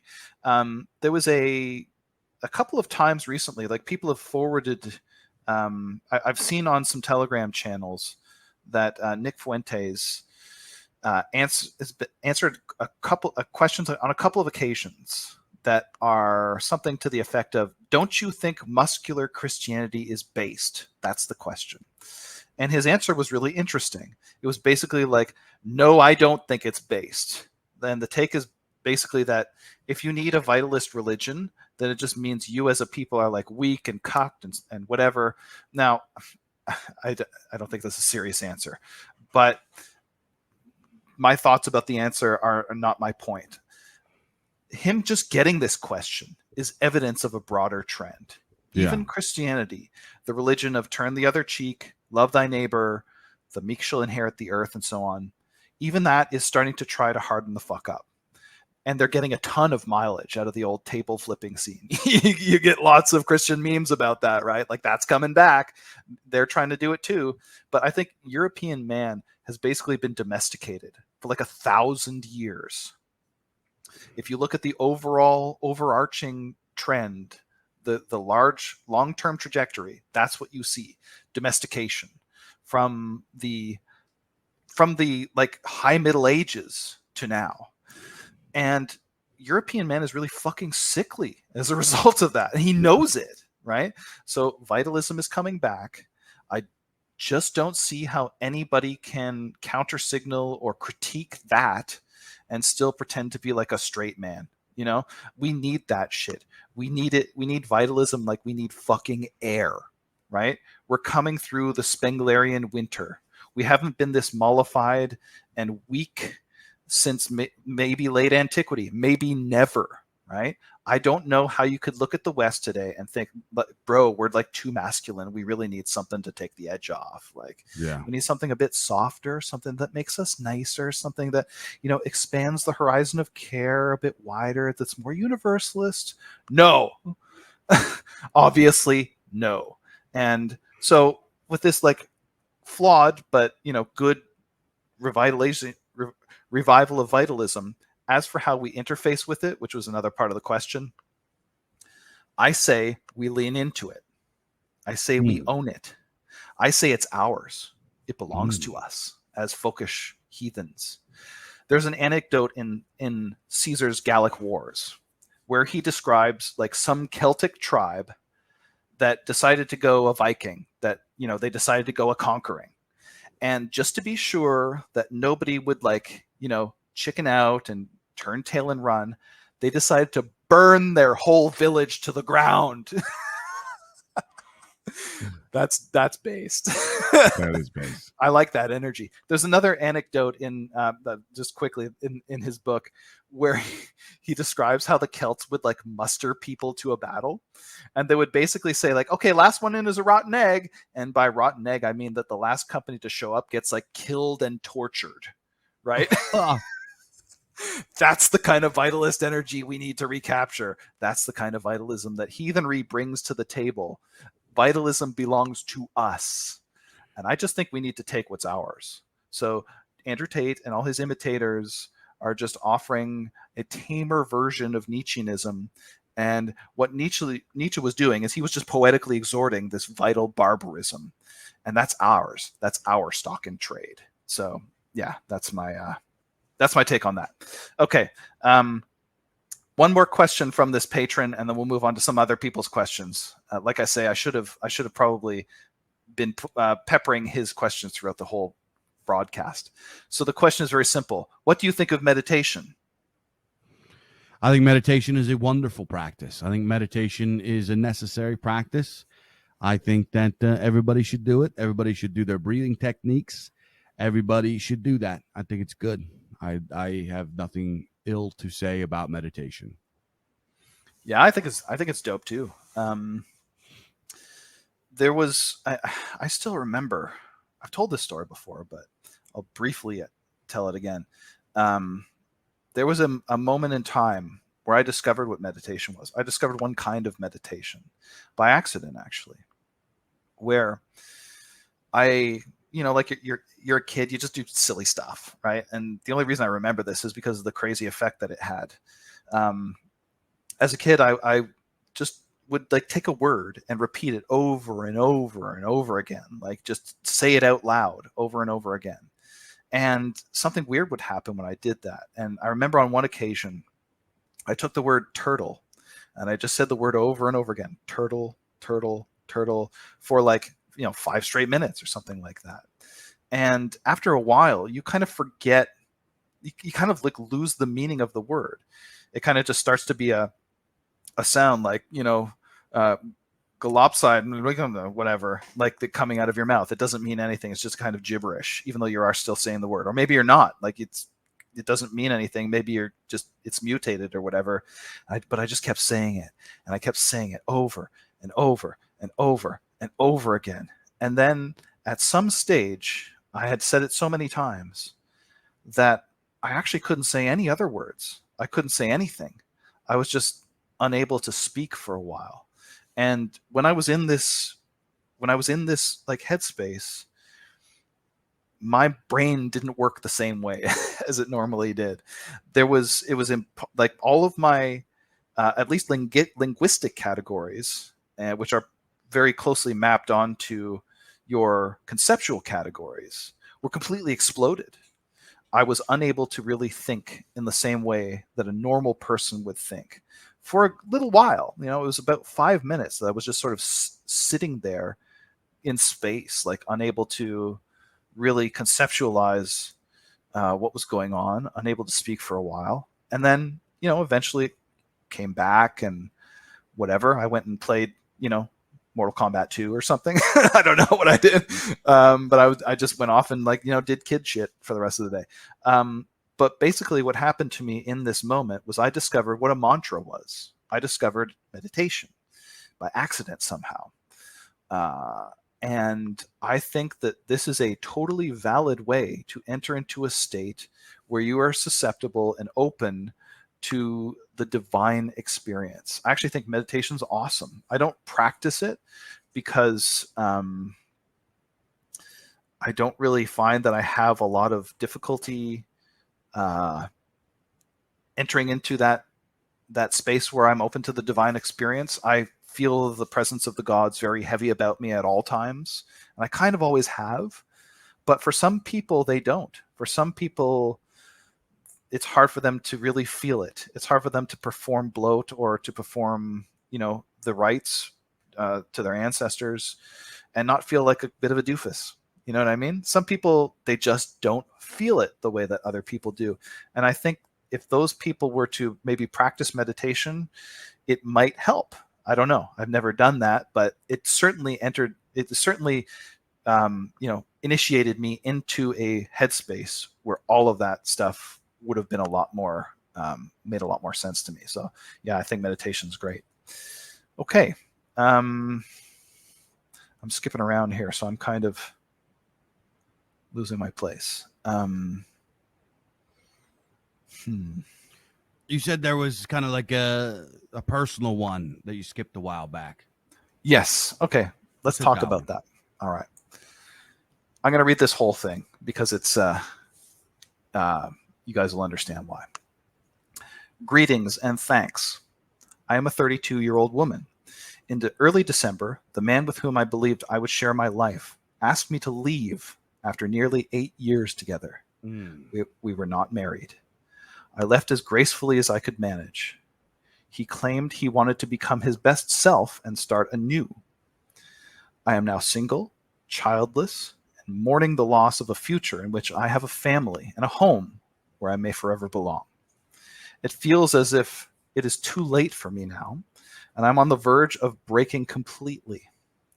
What do I do? Is it too late now? Being in this position at this stage was neither my choice nor my preference. It happened as the result of many lesser choices or failures to choose correctly. Now I am clear of heart, mind, and spirit, an abundance I had often lacked in the past. However, time, once abundant, has dwindled. It is a heavy loss to bear. I have to remain hopeful and brave, even if others find that laughable. I am not, by nature, an especially strong and independent person, but I am learning that I will have to become one to survive now. It would be crushing if I let it be, but that is not an option. How do I continue while keeping the faith, maintaining my values, and holding my head up? I lack a community and a close and understanding family. Wise and kind advice is deeply appreciated. Oh, man. I told you we were going to get some hard ones. Yo. Okay, so I want to say this first before we go into this. Miss, I don't know if you have her name. I'm not going to, whatever. No. Miss Anon? Miss Anon, if you have the ear of this man, or if he listens to this show, I want you to send him this with this timestamp. Fuck you, dude. You petulant, man baby, infantile fucking embarrassment. You suck away this woman's best years so you could go be your best self. Fuck you. I know so many great young men that are thirsting, desperate for a woman's love. That every time they find a date, they go limp to these dates with these horrible modern women that don't even say thank you and shit. And you are going to play games with, and you have some people thinking, oh, what about the other side? What did she do? Dude, if there was another side, he wouldn't have stayed with her for 8 years. And also, crazy whores don't stick around for 8 years. She would have blown that up before. This is a woman that wanted to have children and start a family with a man who she loved, and he fucking betrayed her. to go what? Do what? Go jerk off. Fucking shame. Makes me sick. Fuck you, dude. For real. I know so many dudes that would have picked this girl up 8 years ago, wifed her up, and had a family with her and would like love her. This is horrible.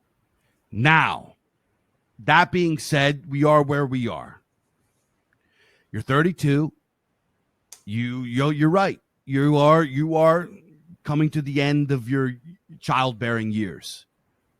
That's true. You have maybe 6 more years. You have about, I think 35 is when you start being considered a geriatric pregnancy, right? I might be able to correct me on that. So you have a few more years. It's not over. You can find a man. So there are a few options that I'm going to pitch to you. And a couple of them might be a little bit weird. But nothing is worse than being alone and lonely and feeling like you're feeling now. The way that you're feeling now is the worst. This is the worst outcome. What you're dreading is the worst outcome. So, you do not really have the time to go through the whole big courtship process. To date a man for a few years and find out if you like him, and then find out he's like this other jerk off and to ditches you to go jerk off and play video games like a fucking man baby. You don't want to go through that again, because if you go through that again, you're cooked.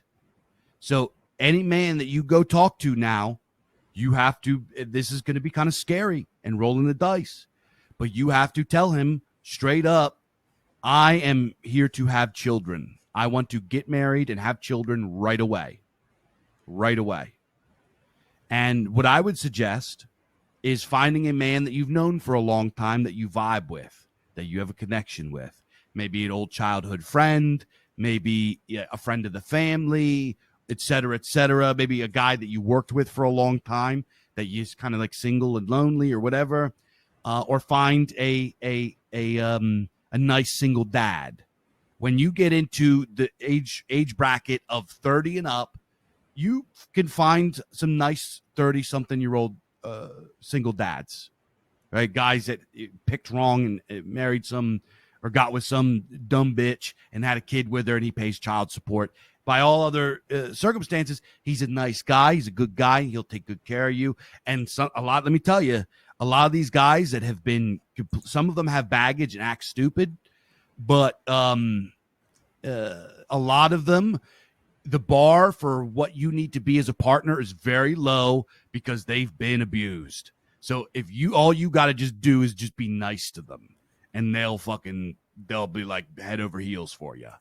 So a nice single dad, but you got to be willing to take that chance with that guy, or find a guy that you vibe with or whatever. And he's like, yeah, let's do it, to get a full like tests done. There's, I don't know, MBTIs and horoscopes and Jodish, and go through all of that, any possible formula that you could use to figure out compatibility, and do it.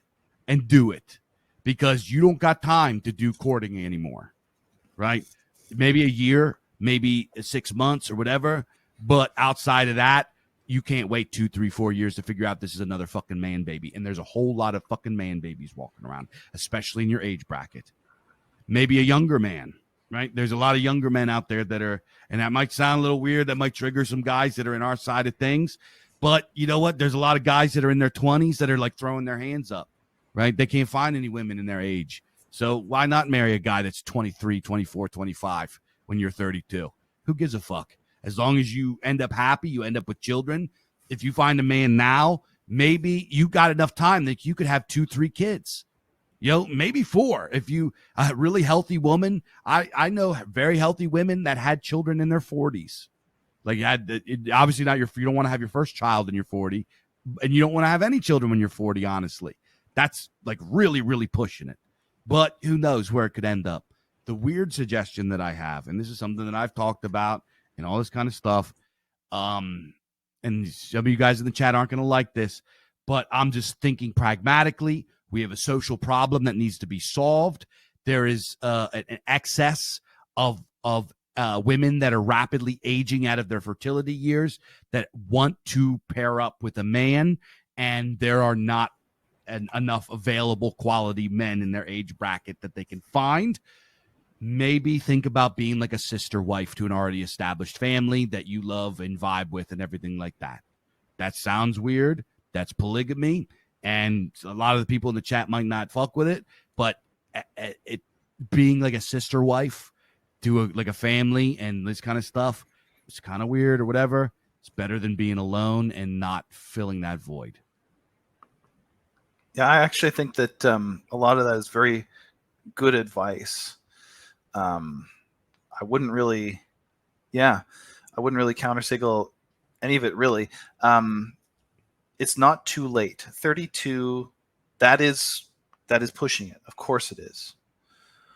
But I know lots of women who have had children at 35, 37, 38. My own grandmother gave birth at, I think, I'm guessing, like over 45. Now that was a different time. I think that, people's fertility in general has changed. So certainly don't wait that long. But I think that there is hope. And I think that I don't really have a lot more practical advice than Dave offered. I think the two things I would emphasize that I think are very, very good pieces of advice are, number one, single dads. Single dads, now make sure that they have some custody of their kids, of course, right? And then they're not a psycho. They have to be, yes, certainly. They have to be involved in their kids' lives, obviously.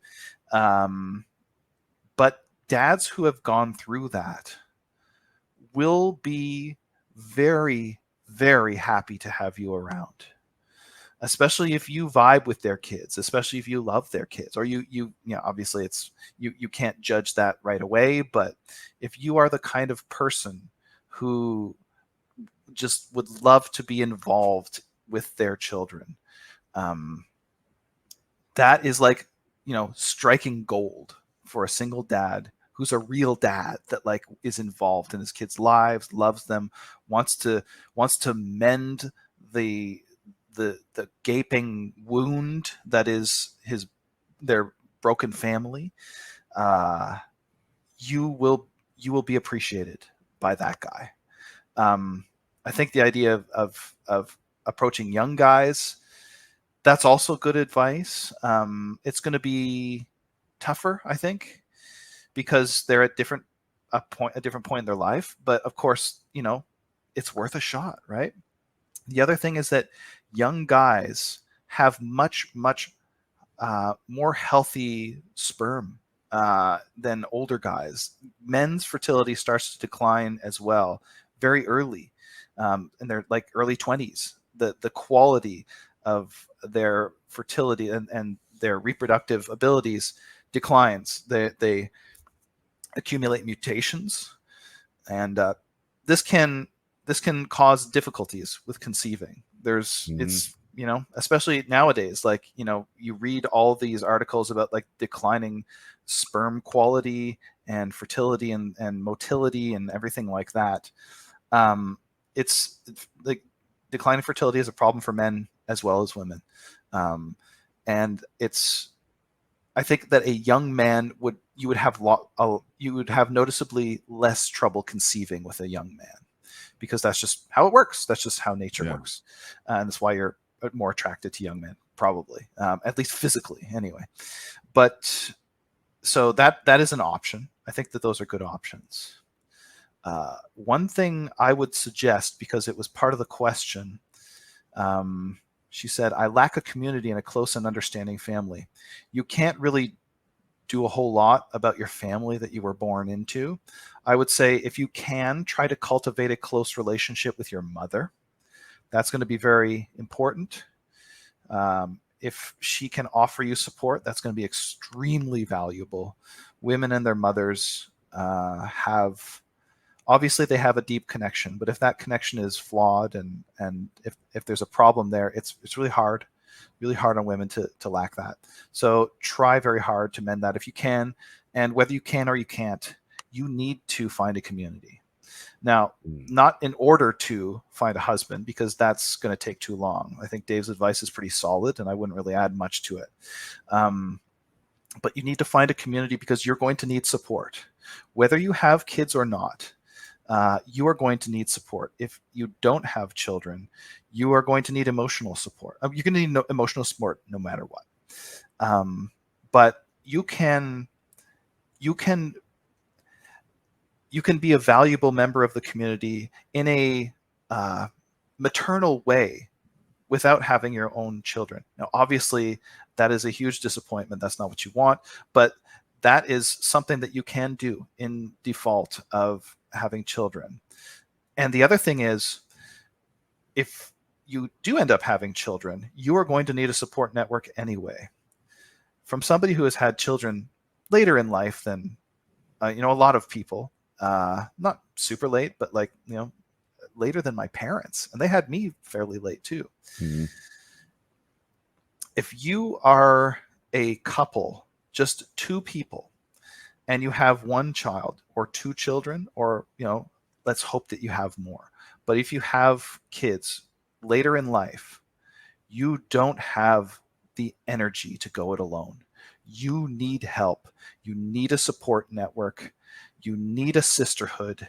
You need a longhouse, to use a phrase that's kind of current in our sphere. You need to have a network of other women around you, whether as a mother or not.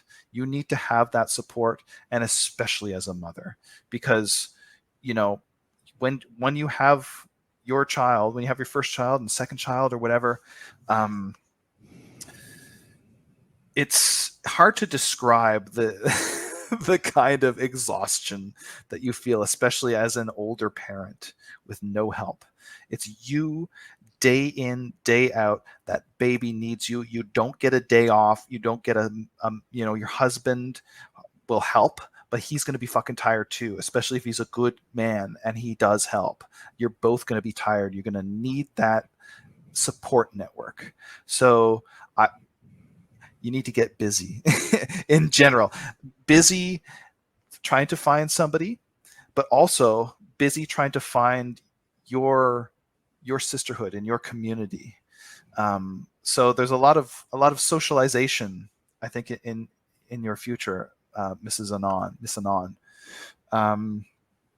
But I think also that the road towards healing is in front of you as well. As long as you do these things, and especially as long as you find your community. And now I would say, along with Dave, it's, if you can find a religious community, and especially heathen community, that is the best community to be part of. That the hurt that you're feeling now, the disappointment and the betrayal that you're feeling now, the hard part is over. Or if it's not over, then it is about to be in the rearview mirror. The worst, you're getting through the worst now, and things will get better over time if you have a community, if you have support, and especially if you have a husband that wants the things that you have. So it's, things, if you get that support, and if you find what you're looking for in a partner, then I think that your future actually is going to start looking better pretty quick. So yeah, I guess that's what I would say about that.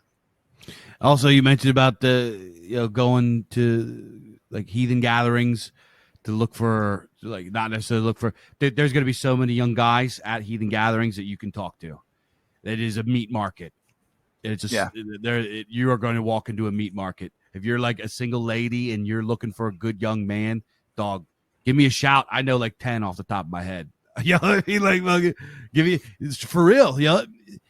If you're in the Northeast in the United States, give me a shout. Give me a shout. I know guys. That'll take you out and all kind of stuff. So I'll be Mr. Matchmaker. Hook it up. Nice. All right. I like that answer. Okay, where are we at here? I've been reordering these questions, so I'm a bit lost.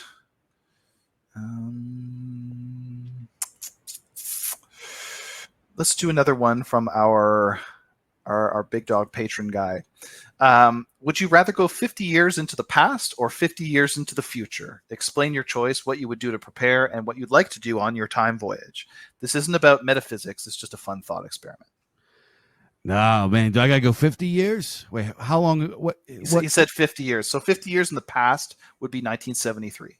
Oh, yeah. I'll go 50 years in the past. I want to do the 70s and the 80s, and I want to hit up some of them fucking 80s beach babes. That's what I'm saying. I want to do the 80s beach babes. I want to see freaking, I want to see all my favorite. I want to see Black Sabbath in concert when they're still young. I want to do, dude. I want to vibe. I want to go out. I want to go hit San Francisco and go to San Diego, go to places in California back when it was Beach Boys territory before it was Scumbag, right? That's what I want to do. That's what I want to do. Take me back. Take me back. Yeah, I kind of had you pegged for that, Dave. I kind of thought that might be your take on that, but my take is actually I would go 50 years into the future, and it's not even close for me. 1973, the era of the end of the hippie era. Led Zeppelin puts out what's that? Houses the Holy. I don't think so. No thanks. I'm going. Send me.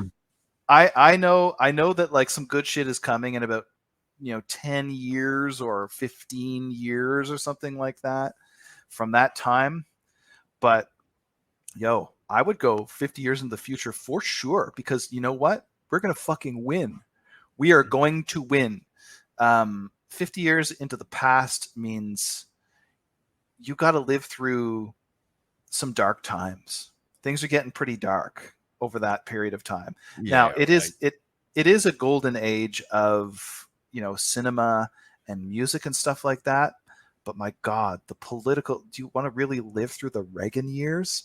Do you want to live through the end of history? I love the music and everything like that, but my God, there's no doubt in my mind as to why Gen X was fucking black-pilled. Dog, send me Reagan and Jimmy Carter and all, fucking Vietnam and all that shit. If I can see Black Sabbath live, meet some hot beach babes, and get cheap cocaine. Yeah, I get it. I definitely get it.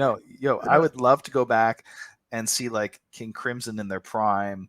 I would love to go back and like be, young enough to like see the beginnings of like Soundgarden and fucking Alice in Chains and stuff like that. I would love that. I would fucking love that. But at the same time, man, I'm actually really pumped for the future. I think that we're going to go through some dark times in the 2030s. Maybe even next year or the year after. I think in 2025 shit's going to actually get pretty dark. But that's 1 or 2 years into the future. 50 years into the future, my God, I think that the possibilities are very good for our people demographically. Look, in our thing, there's all this doom and gloom about like demographic replacement and all of this shit. I get it. I absolutely get it. But with what's happening demographically in the third world, with the drop in their birth rates and everything like that, I really think that you are going to see remigration start to become a reality, and not just some crazy like coup d'etat happens and some like based party comes in and starts like deporting people. I don't think that's what's going to happen at all. I think there are two things that cause people to migrate. There are push factors, and that is things that are shitty where you are. And there are pull factors, and that is things that are good where you're going. The pull factors have all been pointing towards the West for a very, very long time. But I think what's going to happen in a generation is you're going to start to see serious pull factors to the third world. right? Because it's not going to be overpopulated or as overpopulated. It's going to be more developed. It's going to be more modernized, and they're going to be thirsting for people. They're going to be thirsting for people to come and work in these, more modernized societies and okay, they're not Western. We wouldn't want to be there. Fine. But I think, people are going to, these pull factors are going to start to pull people away from the West. And it's the remigration is going to be in some measure voluntary. And I think you're going to see that happen at the same time as the deep states in the West really start to lose hold over the power structure. We're going to live through a very, very rough time. We're going to live through the fourth turning. We're going to live through the late winter. Things are going to get really shitty for us. But at the same time, we are going to lay the foundations for the rebirth that comes. I think the rebirth that's going to come is going to happen sometime in about 50 to 100 years. So I would love to be there. I would love to be there at the beginning of that. I think if you're a normal dude that just likes, you just want to grill, that living when we do now is, that you're not going to be a very happy camper. But for weird people like Dave and I, who feel like we want to lay the foundations, that are willing to take the risks, that are willing to, do all this crazy shit for the future, I think that, things are looking good for us. It's going to be a tough time for normal people for a while. But at the end of it, I think it's going to be very, very good for our folk. I see a lot of optimism on the horizon. And 50 years in the future, that's just about when it's going to get started. I think that's when the party's going to fucking start. So I would say I would go 50 years in the future. Okay. I hear what you're saying, and those are all great takes. Here's my counter argument. 2 words. 80s babes. Fucking right. Yeah. You can't beat that. Yeah, I don't know. That might be decisive. Realism versus idealism, Dave. Realism versus I'm the real idealism. one. Yeah, you are. I saw them. Yeah. We know they existed. We know they happened. Yeah. We know this. We know they happened. All right. Next question. All right. Question. I've been thinking about omitting this question. We certainly can't ask it as it was asked in the email here. So I'm going to rephrase it. Okay. Because I don't want to get booted from anywhere. This person says, paraphrasing, I don't tolerate the presence of certain peoples in my circles. In North America, it's not as much the case as it is in Europe. What is your stance on having certain peoples as part of our movement? Hopefully that was not too vague, but vague enough. I'm not in the movement. I'm not in your movement, so I don't want to answer that question. My movement is grilling and doing cool books and cool music and being a culture dad. I'm the culture dad movement. You know what? That's basically my answer. I am not part of a movement. The more the time goes on, the less I want to do with the movement, with a movement. I'm a religious guy, and I practice a folk religion. And this automatically draws a hard line around who is allowed within my horizon of care. I've used that term a few times in this broadcast here. My inner circle. That automatically draws a hard line around the type of person, the class of person who is allowed into my life, that is allowed into the, who I interact with on a deep and abiding level. And this automatically excludes others.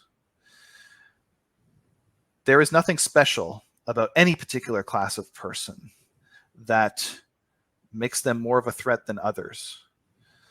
And I would say that being folkish is the solution to that problem.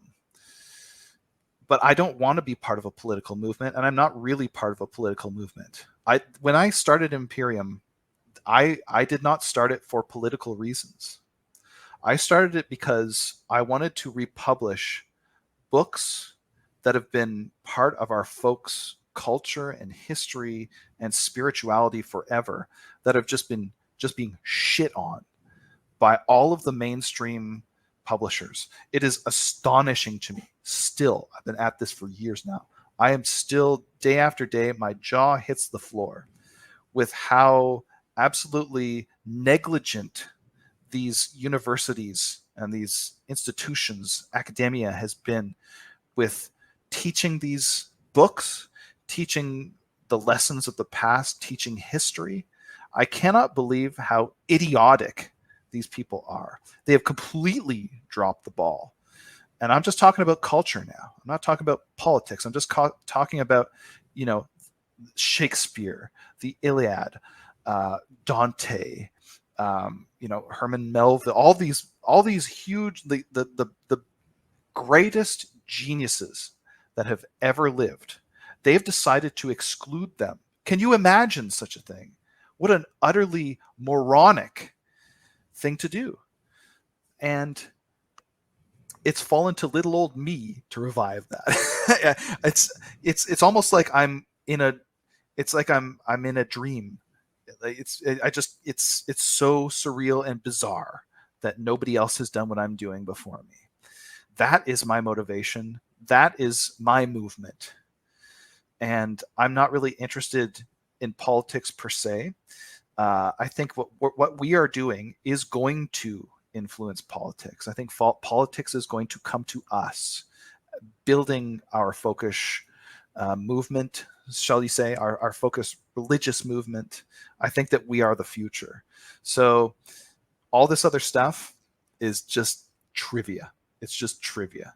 That's my movement. So, okay, that's all I'm going to say about that question. Where are we with the other ones? Bro, we've only done half of our patron bros questions. So let's get into the rest. Does he have any short ones? Yeah, the next one's short. Tolkien or Lewis as the better English Christian yet pagan adjacent fantasy writer? Tolkien. I would say Tolkien by default. I have, just because I haven't really read that much of Lewis. But what I have read, it doesn't really, like, he's a great writer and he does build a very compelling fantasy world, but Tolkien's got that something. I've said this before many times. The first time I read Beowulf, I was like, oh, that's where Tolkien came from. Yeah. He really does very authentically. He gets it. He gets the spirit of the early Anglo-Saxon. And I just don't get that out of almost anybody else. Lewis is wonderful. Lewis is a legend. Yeah. He's wonderful. Lion, the Witch, and the Wardrobe. I love that book. He's great. Tolkien is better. Next question. Yeah, it's hard to compare. Okay, next question. All the rest of the questions are from our patron, bro.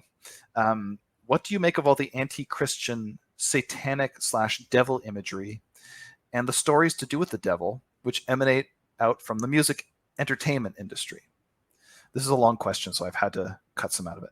Christians justify their Christian mission in part because the people who are bringing so much evil into the world openly worship the Christian devil. Christianity, being the dominant religion of the West for the past 1,000 to 1,500 years, is more to blame for this phenomenon than it being metaphysically true. And I think by it, he means the evil of the Christian devil. And opposed to the so-called prince of this world. We as pagans need to reject this satanic imagery just as vociferously as the Christians do. So the question is, how do we as pagans feel about Satanism, basically? It's the worship of chaos. It's a practice of dark magic. It's individualism and self-worship. It's everything gay and nith and garbage that we hate. So just because it falls within like a different religion's paradigm doesn't mean that we're not against it. I wipe my whole ass with Satanism, with Luciferianism, and all that crap. Makes me want to puke. And I tolerated it before a lot more because I was into heavy metal and it was edgy. It's all in metal, and I still like some of that music. and it doesn't bother me because I know that it's a performance. But as a whole, if you walk up to me and you're wearing some kind of Luciferian kind of imagery, we're not friends. Yeah. Yeah, absolutely. Satanism is fake. It's a novelty religion, if it even is a religion, to the extent that it is religious. It's paganism a la carte, as I've called it. It's like a pinch of Wicca, a little bit of, sex magic and tantric this, or whatever. It's just a bunch of fucking bullshit. It's garbage. It's LARPy, unserious, inauthentic Marvel paganism. Satan, as a metaphysical entity, has nothing to do with us. The dynamic between Satan and Yahweh is not our theological issue. It's a Jewish theological issue that does not map onto the dynamic between pagan and Christian. Pagans are not Satanists, and Christians are not opposed. What Christians are opposed to in Satanism isn't paganism. That said, Christians have adopted some pagan theological elements into their religion and turned them upside down. So, for example, devils, right? We talked about this on the episode on the storyteller. In the one folk tale where the guy's playing cards against the devils, and the devils have to keep, they make a wager, and then they have to, keep their word with that wager and everything like that. They have to keep their promises. That is not something satanic. That is something pre-Christian. That is something that is, they're not devils. They are land spirits. In particular, in that story, they're probably the spirits of the castle that the guy went into. There's probably something, I mean, it's speculation, but I'm quite certain that that's where that descends from. That is not devilry per se. That is their house spirits, land spirits, nature spirits. That is what Christians call devils, and that has nothing to do with Satan, that is. As for Satan, or the devil himself, I mean, this has nothing to do with paganism. There's a line that gets repeated very often even in heathen circles that I think actually is not good. And it comes from Tolkien himself, who is not perfect. He did a lot of great things, but in some ways, he is actually opposed to the heathen worldview because he is a Catholic, right? Mm-hmm. He says that evil can't create. It can only spoil what good has created. And this is wrong. A lot of pagans repeat this. It has nothing to do with our theology. When someone says only good can create, this concept, this idea is actually doing something. What it's doing is it's reinforcing and underpinning and enshrining logos. And logos has nothing to do with us. That is against what we believe. What it's saying when it says only good can create is it's saying that the divine forces that underpin reality are pure order, and there is no other element to it. Now, I don't think that there is any evidence for this in paganism. If anything, I think most Indo-European paganisms, and actually quite a few non-Indo-European religions, see disorder as part of the divine.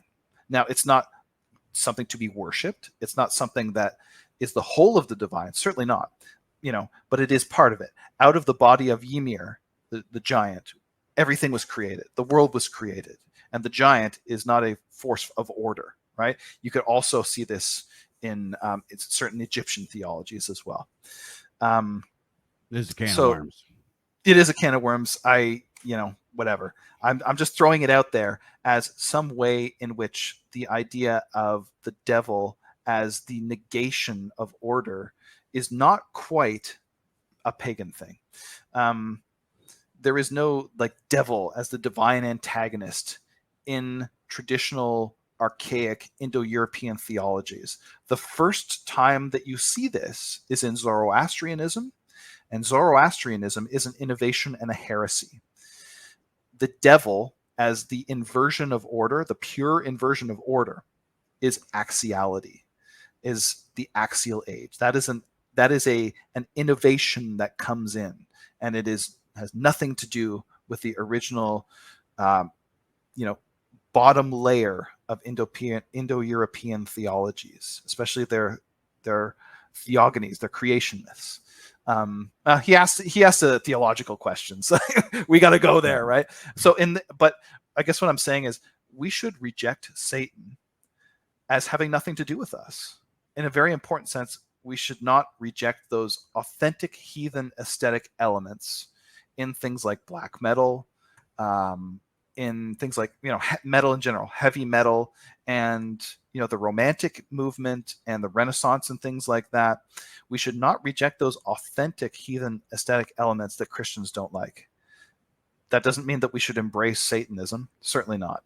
But those authentic aesthetic elements that really are heathen, I think, are important, and that we should embrace them. Things like the love of darkness in aesthetics, the chiaroscuro that you see in like black metal. We should embrace the idea of like the wild waste of like the heath or the rural ideal. That's folk culture, and that's something that is kind of don't like, right? Like the wheat fields get a little bit kitschy, but in general, that's a good thing. We shouldn't reject the idea of magic, right? Which Christians do reject.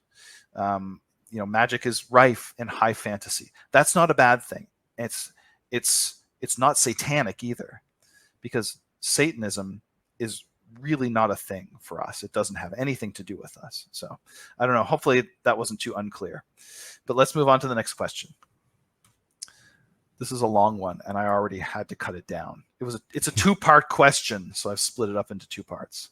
Okay. Here it is.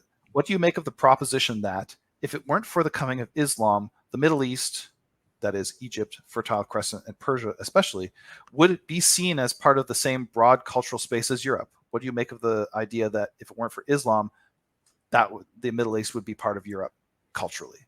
Many in the dissident right don't like to talk about it or have an aversion to this trend. It's nevertheless true that many people do see ourselves as even having roots in that part of the world. The pagan Sumerians, Babylonians, Phoenicians, and Egyptians are often looked at as cultural ancestors of ours, or at least as neighbors belonging in the same conceptual basket as us. There really are aspects of our daily lives which come from that place, beyond just Christianity. Even in terms of genetics, especially in Christian communities, Middle Easterners are often better analyzed as being made of the same stuff as we are. So that's the first part of the question. Where was the question? It just sounded like a statement. Yeah, I mean, the statement is the Middle East is the same it's part of the same cultural space as Europe. And the question is, do you agree with that? No, I don't. Yeah. I don't agree with that either. I don't think it is. I don't even think it's the same cultural space as the cultures that predated it.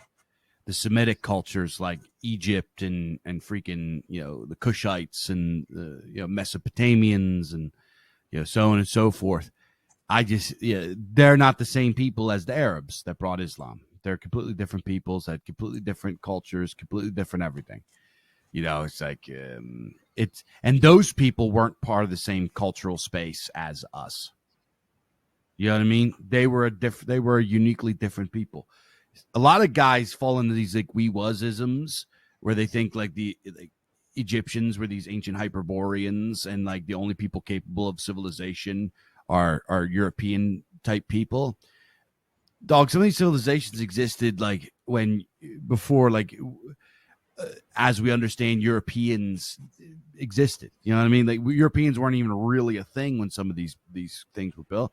Plenty of other peoples in the world have been capable of building grand civilizations. And this is presupposing that civilization is actually a good thing. There's arguments against that being a nomad and a hunter-gatherer is a superior thing. If you want to go down that road, I don't know if I agree with that. I don't know if I agree with any of it. But the bottom line is the Chinese build a great civilization. The Indians build a great civilization. The people in the Near East, the freaking Mesopotamians. I mentioned the Nubians, the Egyptians. Obviously, the Egyptians built a magnificent, very impressive. Yeah. So it's like we're not the only ones that can build shit. Other people can build shit, and we can accept that there are different people that are also like smart and capable and shit. We don't have to be the only ones. In fact, I'm totally cool if we're the Grugs. Yeah, might be good for us actually, and probably at one point we were like vis-a-vis the Sumerians. I don't think that the Middle East is part of the same cultural space as Europe.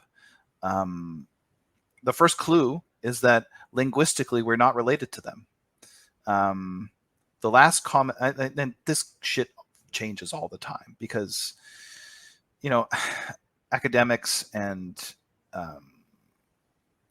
that sphere, that world of academia is very politicized. So a lot of times shit changes just for political reasons. But as far as we know, the general, not consensus, but the general, what is most people believe in academia is that the last common ancestor between, say, the Semitic and the Indo-European languages is much more distant than, say, the Uralic peoples. We are much closer related to those peoples than we are to the people in the Middle East. Egypt is a weird one. It's an exception and a kind of a mystery. Now, I'm not saying that we was Egyptians, not nearly, but it's not even Semitic. It's like its language is Afroasiatic. It's not part of that sphere. I don't think that Egypt is only part of the Middle East sort of geographically. Culturally, it's kind of not. It doesn't really bear a lot of mythic parallels with, say, the contemporary cultures of like the Sumerians and the Assyrians. Some, but not that much. It's weird. There's very striking parallels between Egyptians and the Indo-Europeans in terms of their theology and some of their practices. Again, I'm not saying that the Indo-Europeans were the ancestors of the Egyptians or anything at all like that. I'm just saying Egypt is weird. It's very hard to put them in a box. And of course, language is not coterminous with folkhood. But kind of in the long term, it kind of is, though. Like over a long enough period, a long enough time frame, peoples and languages do tend to kind of, be congruent with each other. Like Yiddish is a Germanic language, but it's also like substantially not. And over time, it's kind of becoming more and more Semitic.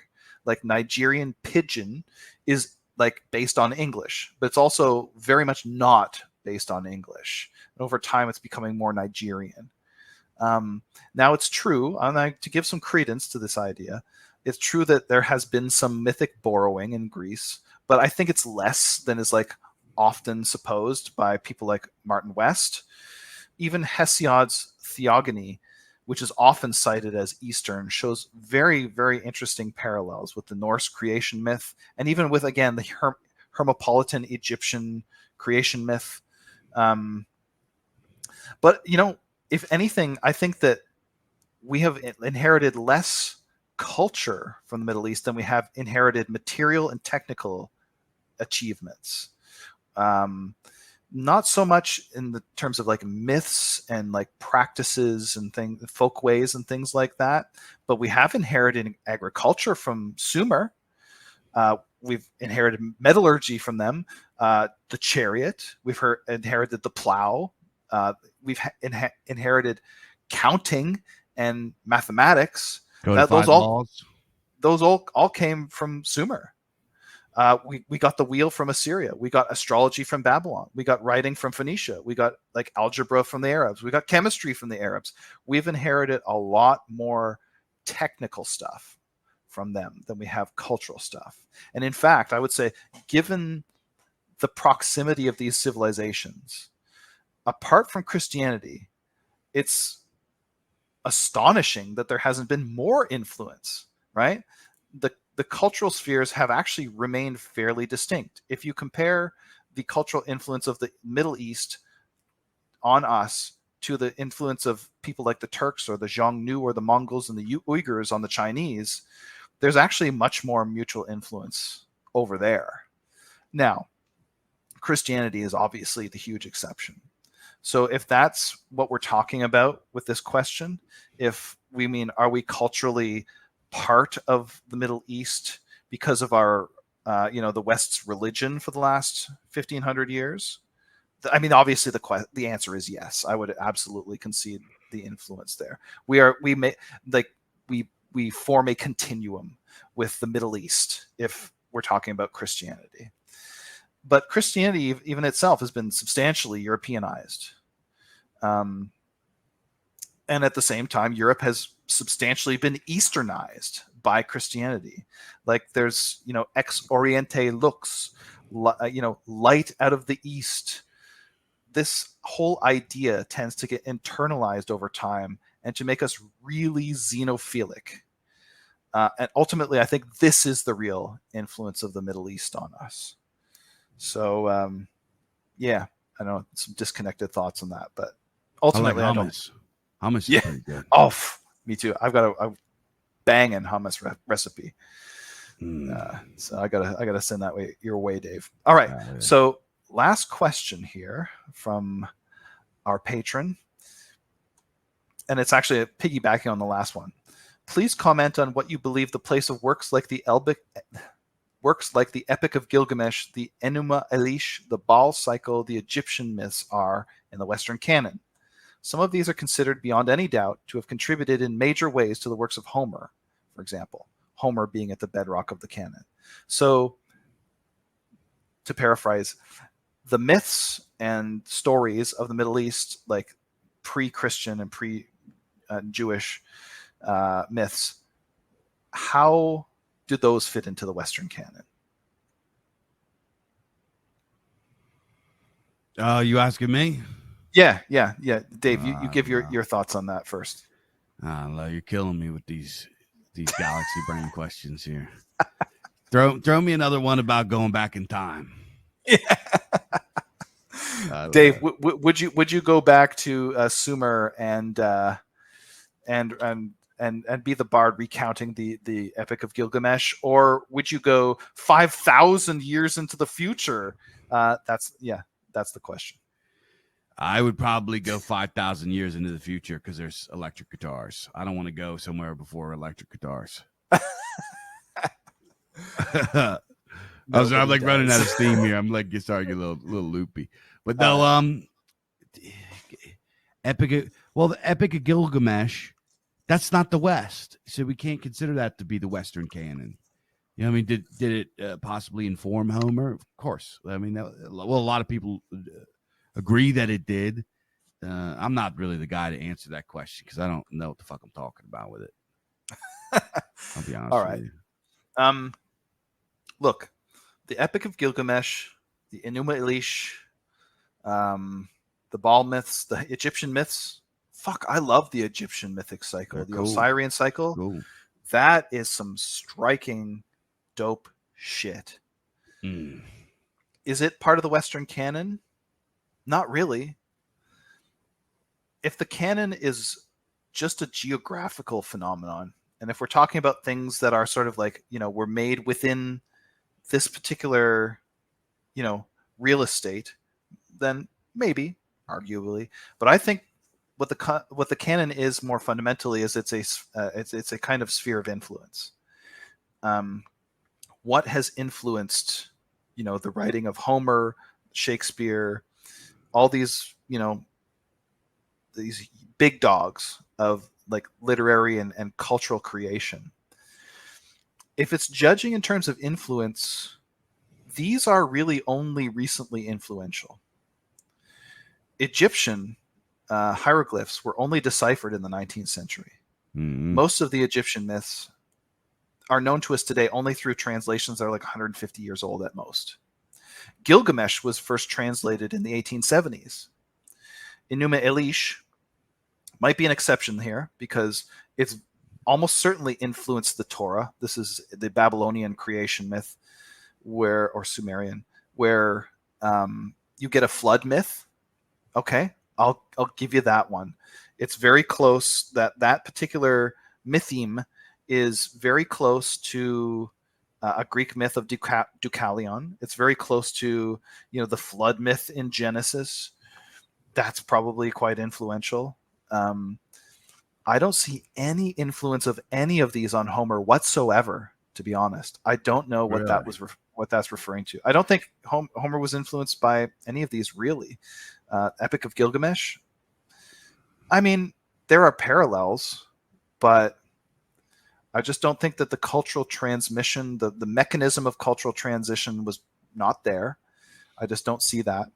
And I don't see the mythic parallels. I don't see the comparative connections. It's something Possibly, that is pretty accepted among like academics and stuff. And it's like I think what they're working with is pretty like would Homer have been able to read cuneiform in that ancient language? Would he have been able to understand that? How many years apart were those civilizations?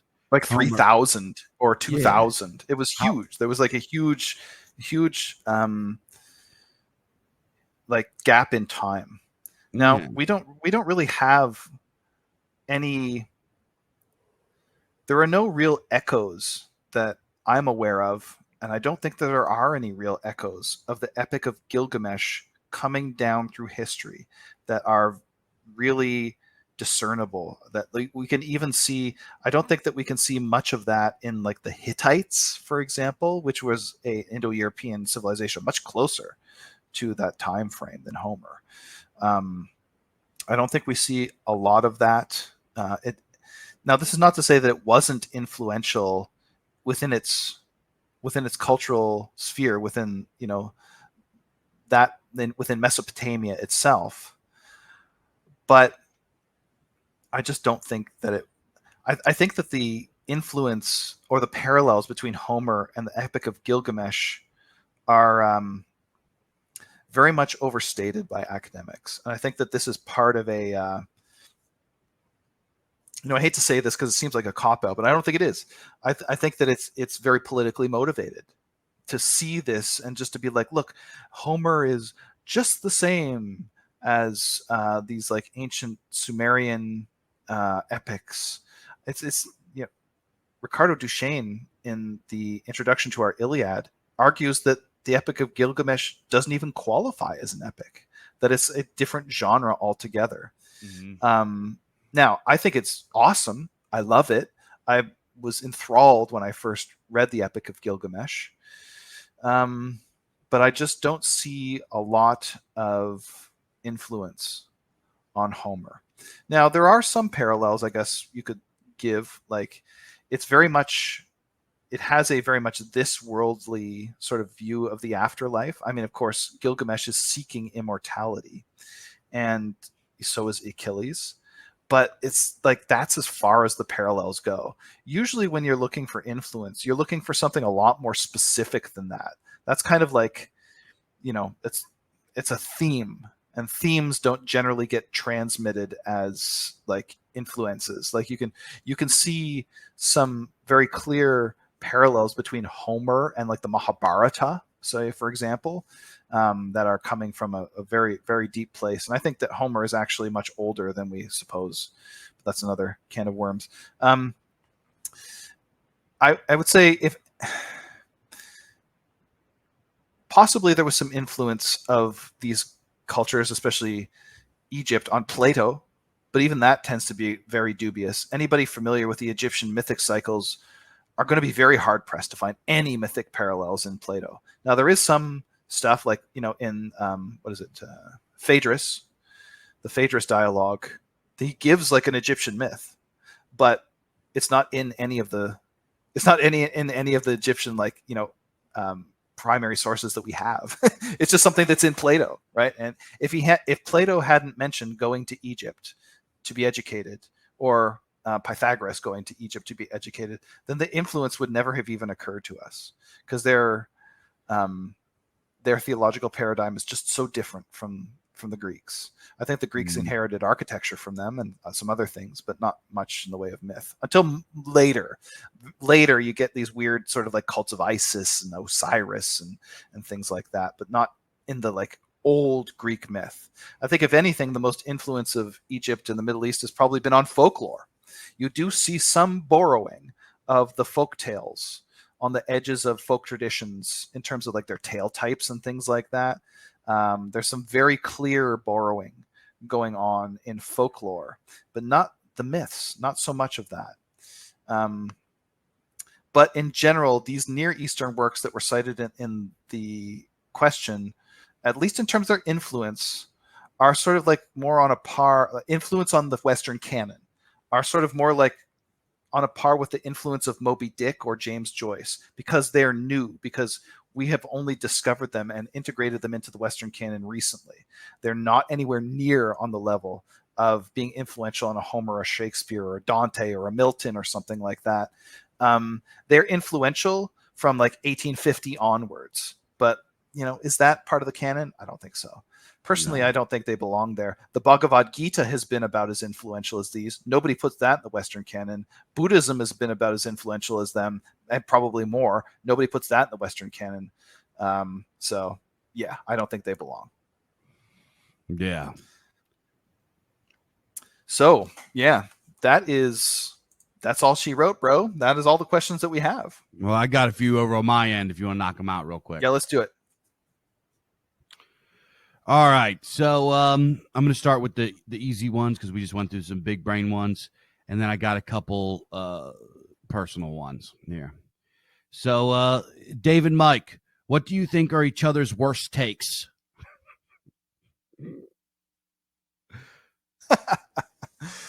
Ooh, I don't know. I'm trying to think of a take that I like hate. I don't know. You go first. I can't think of one right off the top of my head. Kurt Cobain. I I know you hate that guy. We did the grunge episode. You fucking won me over with a bunch of them. I fucked with Mother Love Bone. I fucked with Stone Temple Pilots. I already liked them, but some Soundgarden. There's some other bands you showed me. I thought they were pretty good. Nirvana, I can't do it. I think he sucks. Oh, and when I did that thing, post like your favorite riff, and you post that one Nirvana song that he just kind of like, I was so mad about that. I was upset, physically upset. That wasn't even a riff. Come on. That's number 2 in my list. The only one that tops that is Whole Lotta Love. That is the only riff better than School by Nirvana. Oh my God, I hate this is my new most hated take from you. You don't like Whole Lotta Love? No, I don't even think that's the best Zeppelin riff. Disqualified. All right, that's my most hated Dave take right there. Whole Lotta Love, not number 1 riff of all time.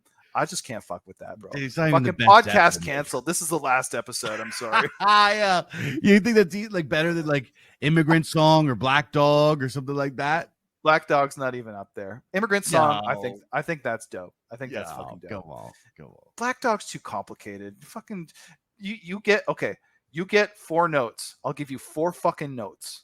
That's all you get in a like dope riff. That is my criterion. No. That's one of my criteria for a dope riff. No. It can't be too complicated. That's why Immigrant Song fucks. That's why Whole Lotta Love fucks. Black Dog, fuck that shit. I like I like that song. Fucking, it just isn't. Look, when the levee breaks, so much better of a riff. That riff is so much fucking better. What's the one that's like down, down, down, down, down? That's Moby Dick. That's a good one. All right. I like that one. Wait, no, that's Heartbreaker. I'm sorry. That's Heartbreaker. Ramble On, I'll give you that one. That's fucking, it's not really a riff, but I just think that's a great guitar track. Over the Hills and Far Away. Oh, I love that one. That's fucking amazing. I'm not even a big Zeppelin guy. I think Zeppelin's overrated. Yeah, they're probably overrated because they're so highly rated. I love Nirvana, and I think Nirvana is overrated. They're just like so everybody just fillets these bands. They're great. They're like, they deserve to be where they are, but like people really put them up on a pedestal way too high.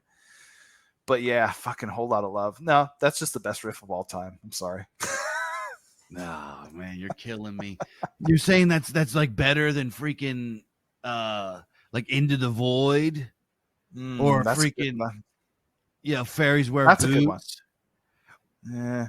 And I know it's overplayed, but dude, the Iron Man riff or Smoke on the Water, like those are like the 2 most recognizable riffs of all time. Those are great riffs. I would never gainsay those riffs. Fairies Wear Boots, I'm less stoked on that. Killing me. Into the Void, that one fucking kills. Okay, that's going in the top 10. You know what I mean? But I don't know. A riff's got to be really really fucking killer. You can't have more than like 4 or 5 notes. No. You just can't.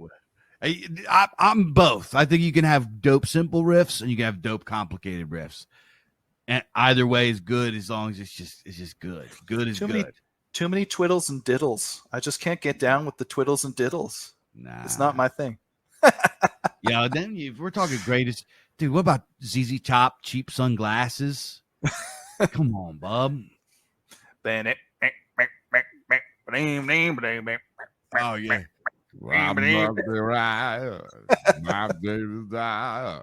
Yeah, I love ZZ Top. They fuck. Yeah.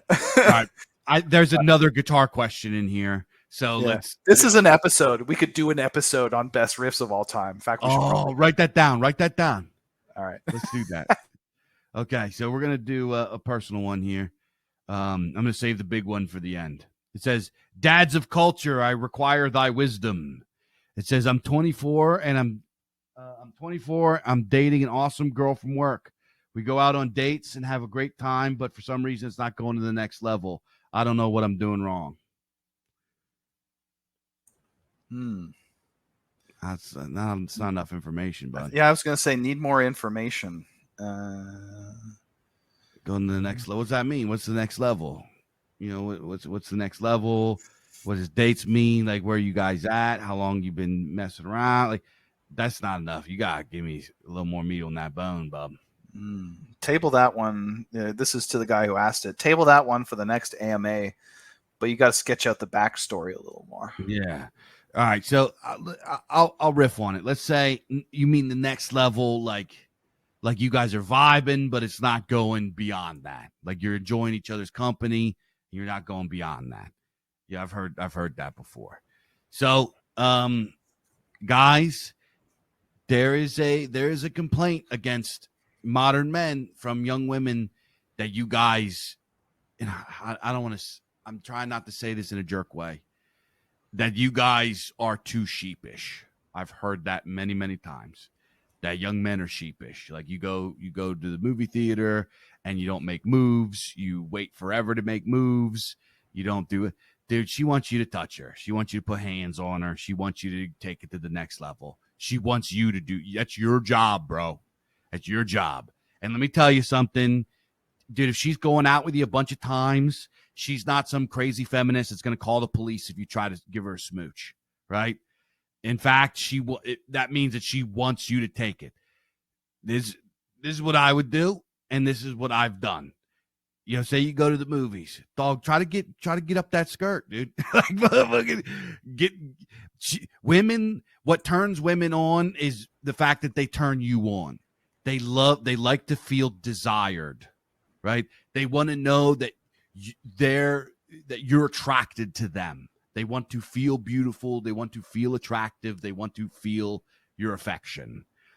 Put your hands on her. I'm not saying like fucking like, you know, drag her into an alley or something fucking psycho. But I mean like, you know, put your arm around her. Try to give it and go in for a smooch. Go in for make a move on. And if she pushes you off, if she smiles and like whatever, and then you guys go out again, that means she likes it and she wants you to keep trying. So fucking, you just try to make a move, dude. Like fucking make a move. If that's what you're talking about, make a move. You know, fucking, and also little things. You know what I mean? This is something that I you know, dude. Physical affection. Women like physical affection. When you hold the door on her, put your hand around her fucking waist. You know, give her a squeeze. Fucking, you know, that kind of shit. You know what I mean? Just mundane signs of affection to communicate that you're attracted to her and you are trying to bone, right? Not that that's what it's all about, but that, dude, that type of thing needs to be there. There needs to be like some sexual attraction. It's not a fucking, you know, you're not filling out an application or something. You know what I mean? There's a I don't know. You gotta, I don't know. You know what I'm saying? Fucking, yo, pull your meat out, bub. Just pull it out, bro. don't do that. But I don't. Figuratively speaking. Yeah, I don't mean pull your meat out like literally. I mean like pull your meat out metaphorically. Yeah. Show her your meat. Pull your thumb out of your ass. Yeah. Quit being a fucking pussy. Come on, dog. Yeah. All right. All right. Yeah. We got two more. Mike and Dave, KDADS is big time based. You can't beat it. You can't beat it. You can't beat it. I know who this is, bro. Because recently, Rolling Stone put out the gayest top 100 guitar player list ever. I hated it. Who would be in the KDADS top 10? Oof. Another guitar question. Well, yeah. I mean, I'm gonna say, obviously, I think there's some obvious ones. Tony Iommi, Jimmy Page. I'm gonna give you some slightly more obscure ones. I'm going Kim Thale from Soundgarden's got some good riffs. He plays a cool guitar. I've got to say Robert Fripp from King Crimson. That guy is an absolute monster. Such a great guitar player. I'm going to say Pat Martino. This is a weird one. He's a jazz player. He's probably my favorite jazz guitar player of all time.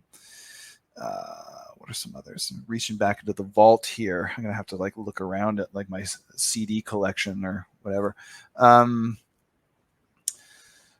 Dave, you throw out some. I'll keep thinking. All right. So if I'm doing just like my top 10 favorites, I mean, if I'm doing like top 10 best, most influential of all time, it's going to be different than my favorites. And that's going to be, that would take a little bit more because then you got to take historical things into account. You know, we put, top 10 best or greatest of all time. Les Paul would have to be on that top 10. But I can't name a single Les Paul song because he was like dead 20 years before I was born. You know what I mean? Yeah. I know he was great. I've seen his videos. The first real electric guitar is named after him. You know what I mean? Like he's got to be on that. But he's not going to be. I didn't even learn about Les Paul until I was like, 5 years into playing guitar and doing music, like doing history dives. So if it's just my top 10 favorites off the top, and I'm probably going to think back later and hate it and want to switch somebody out. But Dime, Iommi, Richie Blackmore. I said Richie Blackmore, Dime, Iommi, Billy Gibbons, Eric Clapton, Stevie Ray Vaughan, freaking. Let me get I love Jeff Loomis. Did I already say Malmsteen? No, I don't think so. Malmsteen. Oh my God, who would be like last two? Freaking. If I had two more, let's think of somebody that like influenced me as a guitar player. I mean, some of the guys that influenced me as a guitar player, I wouldn't even like really put them on there. Guys like Jeff Hanneman from Slayer and yeah. But I can't put that because he wasn't. I'll put Jeff Hanneman on there. Who'd be a final one? Freaking, I already said Dime. Oh man, who would be a last one? Who's like? Did I say Billy? I already said Billy Gibbons. Freaking, let's go. I don't know. Who'd be my last one? This is fucking hard. Leslie West from Mountain. Yeah.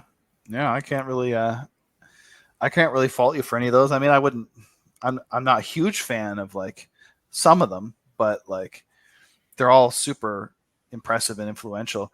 I think we got to put David Gilmour out there. That guy is one of my favorite guitar players of all time. Fantastic. Yeah, absolutely. I mean, I'm trying to stay away from like the super obvious ones like Jimi Hendrix and stuff like that. Alex Lifeson from Rush, great guitar player. Oh yeah. Um, I would put in some. Do I get to talk about classical guitar players? Is that in the list?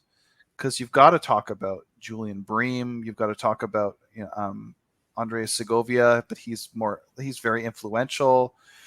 Jose Feliciano, great guitar player. But these are classical ones. I don't know. I'm guessing that we're talking about rock here in general. What about Brian May from Queen? Great fucking guitar absolutely, player. absolutely. These are not obscure by any stretch Randy of the Rhoads. Yeah, for sure. You got to put him on there. Eddie Van. Oh, let me switch out somebody for Eddie Van. He's got to be there. Got to be on there. Yeah, for sure. I would put Santana in there for the first 10 years. Yeah. I love Santana. He doesn't get much love unless you go to like a bar where there's a bunch of old Puerto Rican dudes. Yo, Samba Pate, that was a very special song for me when I was a kid. Very, very. I love that song. I can get down with that song any day. Dude, old head Puerto Ricans, if you look like a dude, like if you're a white dude with like shaggy hair, they are like, they see you're like chum in the water, and they're waiting to come up and talk to you about Santana and talk about how it's a great exactly. player ever. They fucking love it, bro. Hey, papito, you play the guitar? Huh? You know Carlos Santana? I see Carlos Santana, San Juan, 1975. He the best, man. Every time I've had that conversation 1,000 times. Yeah, for sure, man. We got to talk about Kirk Hammett. Like, come on. Great guitar player. Dave Mustaine. Mustaine. Yeah. Now, here's one that, Dave might hate. I think John Frusciante is a great guitar player. Great fucking guitar. There's the guitar player from the Chili Peppers. That guy is there's an amazing video of them just like jamming, just like improvising or whatever. Like awesome guitar player. No, I hate him. He's got licks. He's a great songwriter, Yeah. I don't like this guy, but he's just so renowned. What about Stevie Ray Vaughan? I said Stevie Ray. Oh, sorry, I missed that. Stevie Ray. Yeah, Stevie Ray was the guy that like put blues, like you can't go past him. Yeah. If we're talking influential, we've got to say Robert Johnson. Super important guitar player.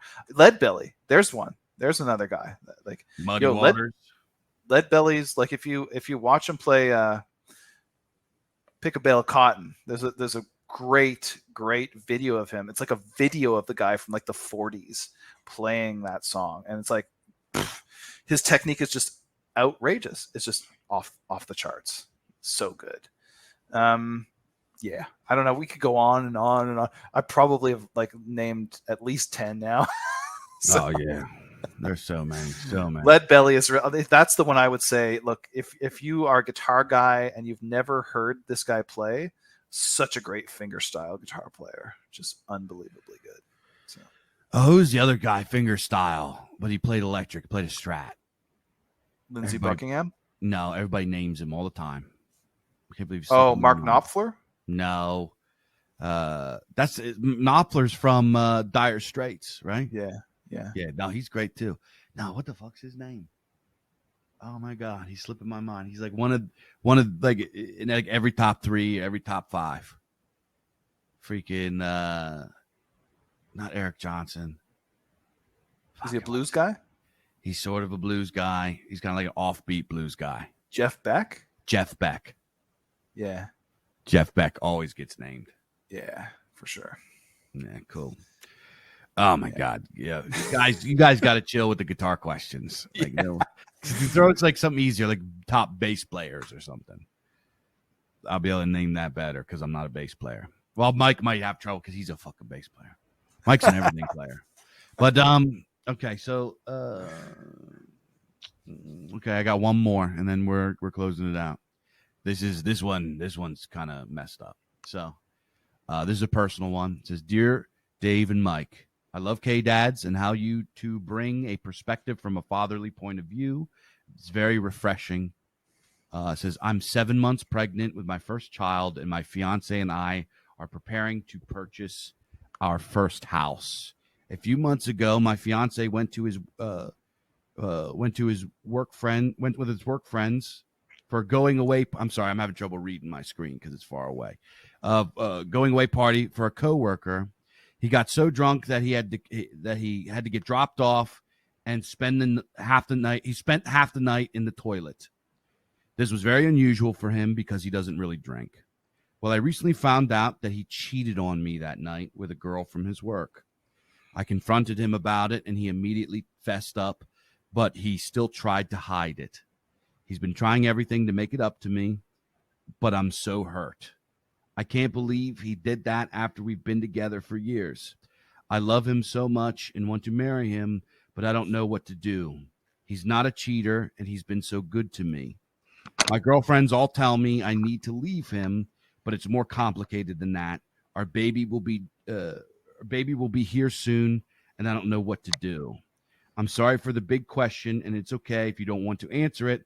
I know it's out of left field. Love you guys. Hail. Damn. Okay. Mike, you want to start or you want me to take it? That's a lot riding on that question, man. There's a whole family riding on that question. Yeah. I don't know. For me, infidelity is an automatic no. It just is. I mean, that is,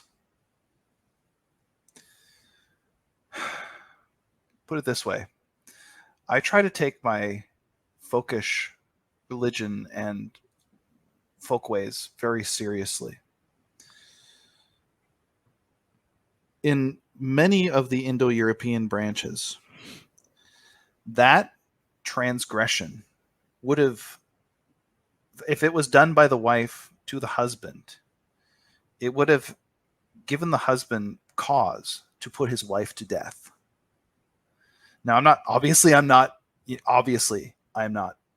saying that is something that needs to be done or anything at all like that. I'm just using that as an illustration of the seriousness of infidelity to our folk. But you have to be practical about it as well. Obviously, one does not go about breaking up one's family lightly, not at all. Rather than saying here's what you should do or here's what is mandated by our folk or by our religion or whatever, because there's a degree of judgment involved. I would say it's really important to consider, can you ever trust him again? He's not a cheater, but I don't know. Is he?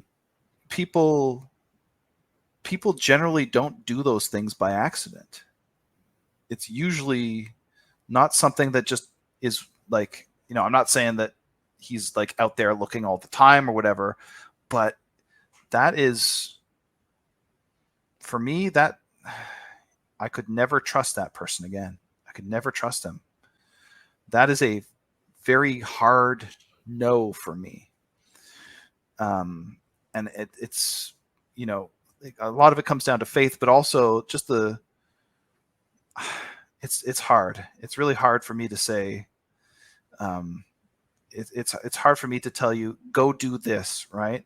But if it was me, that would be the end of the relationship. It just would. Like, I just cannot, I would not be able to brook that. And also think about, suppose that you have a little girl. What advice would you give her if that happened to her? How would you feel about your son-in-law? And there's so many questions here. There's so many things to consider. This is not an easy thing. And I'm giving what I would do as a fairly clear answer, but I want to acknowledge how thorny this issue is and how much is riding on it and how much, it should not be entered into lightly. Yeah, this is probably the heaviest question, like, at least in a long, long time, that somebody First of all, I want to say that I'm sorry that this is happening to you, and I completely understand. I mean, I'm a father too. I have a wife, and I know how fragile the situation is, and how it's a big deal. It's a big deal. I'm gonna cease the preamble. I'm gonna tell you what I think. So, so firstly, you mentioned about your girlfriends. I'm gonna tell you something, and this is some of what I'm gonna say is, some like ladies might not want to hear this. But I went in, I went in and tore up the man babies earlier, so you guys know that I'm not some woman hater. Don't ever go to your girlfriends for advice or wisdom or solutions for relationships or your life. Your girlfriends are there to emotionally support you and to validate you, and that's it. They will never give you good advice. They will tell you he ain't shit. They're going to say, fuck him, leave him. They're going to personalize it and be mad. Maybe they have biases. They don't like him. Who knows? You can't trust these your girlfriends to give you good advice with relationships and stuff. If you want, you go to your girlfriends when you need a shoulder to cry on. You go to your girlfriends when you want to vibe and gossip, and they're your girlfriends. You love them, and you should keep your sisterhood forever and ever. But when you need solutions and sound clear advice based on logic and coming out with outcomes, you got to ask a man. You got to ask an older man, and you got to ask an older man that knows what it's like to be sort of in your shoes. I wouldn't ask your dad or your brother because they're going to see red and want to kill him. They're not going to come up with something. Maybe they are. Maybe your dad's an even-keeled guy and he's like, whatever. I don't know your dad or your brothers or your uncles or whatever. But I would assume that the moment that you mention this to your dad, he's going to want to go over with the guys in your family and fuck this guy up. Right? So that being said, don't listen to your girlfriends when it comes to shit like this. So many times I have like being in the community and stuff like that, I have seen marriages get trashed because women listen to their fucking dumbass girlfriends. With the you go girl and he ain't shit and fuck him, you can find someone better. And then they listen to that and then they don't find somebody better, or they do something they regret. And don't. Like I said, men and women are just different. That shouldn't be a controversial take in these spheres. Your girlfriends have a different function than your male friends, right? And I would suggest finding a man from now on that you trust, that you like, maybe an old family friend or like a coworker you've been with for a long time, or maybe who knows, a guy that is a little bit older, a little bit wiser, married, that knows that you trust. And get his logic, a smart guy, right? So that being said, that out of the way, you have a baby on the way, 7 months pregnant, that you're about to pop, your first child. You're talking about buying a home. Let's take that off the table. Let's talk about the baby. Do you want to go into that hospital by yourself and have that baby? You know what I mean? Do you want to be a single mom? You know what I mean? So let's talk about this guy, right? I don't know this guy. Maybe and I'm trying to be mean to you because I know you're dealing with some shit, right? But I can't from where I'm sitting tell you that this guy's not a cheater. You could have the rosy glasses on and not have seen any of his red flags, and he could be this, and he just hid it from you, or you could be completely right, and you know better than me, and he's not a cheater. It could just be, because here's the deal. Like I said before, men and women are different, and men and women cheat for different reasons. When a woman cheats, that means that she's looking for love and the relationship is over. When a man cheats, sometimes it's that, sometimes it's different, whatever. There's just a general rule. Most of the time when a man cheats, he's just thinking with his dick and he makes a dumb decision. Right? So let's go with that. Let's say you know better than me, which you probably do, and he's not a cheater, and he loves you, and he's trying to make it up to you, and he did this dumb thing.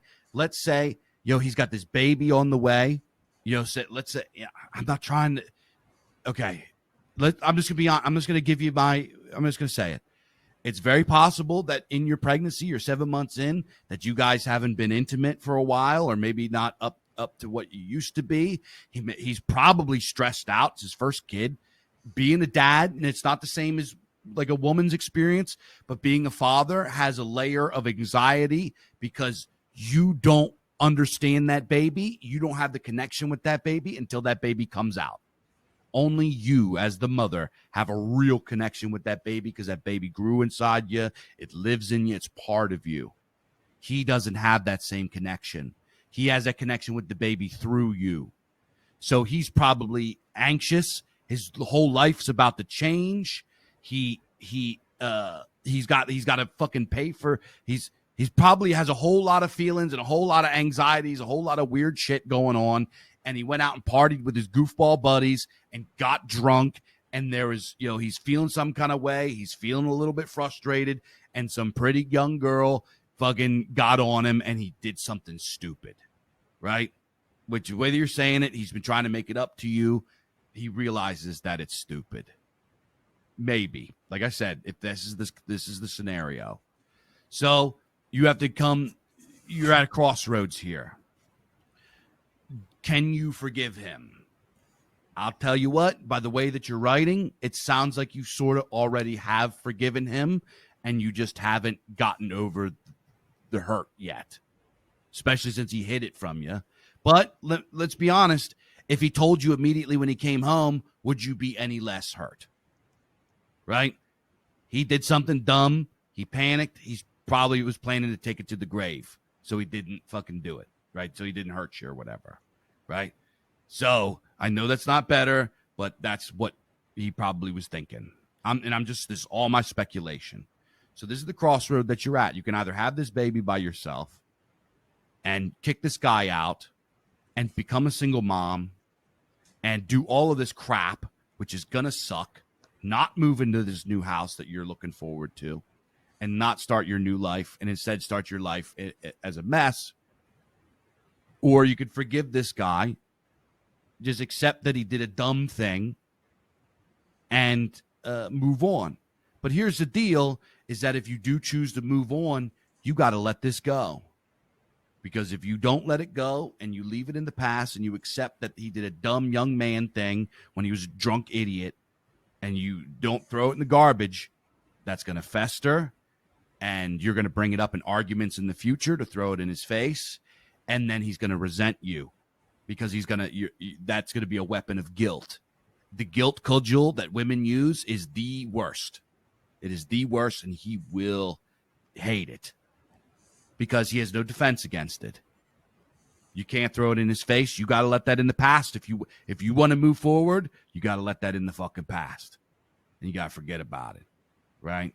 So that's what I would have to say about that. So you got to come to your girlfriends are telling you, fuck this guy, leave him.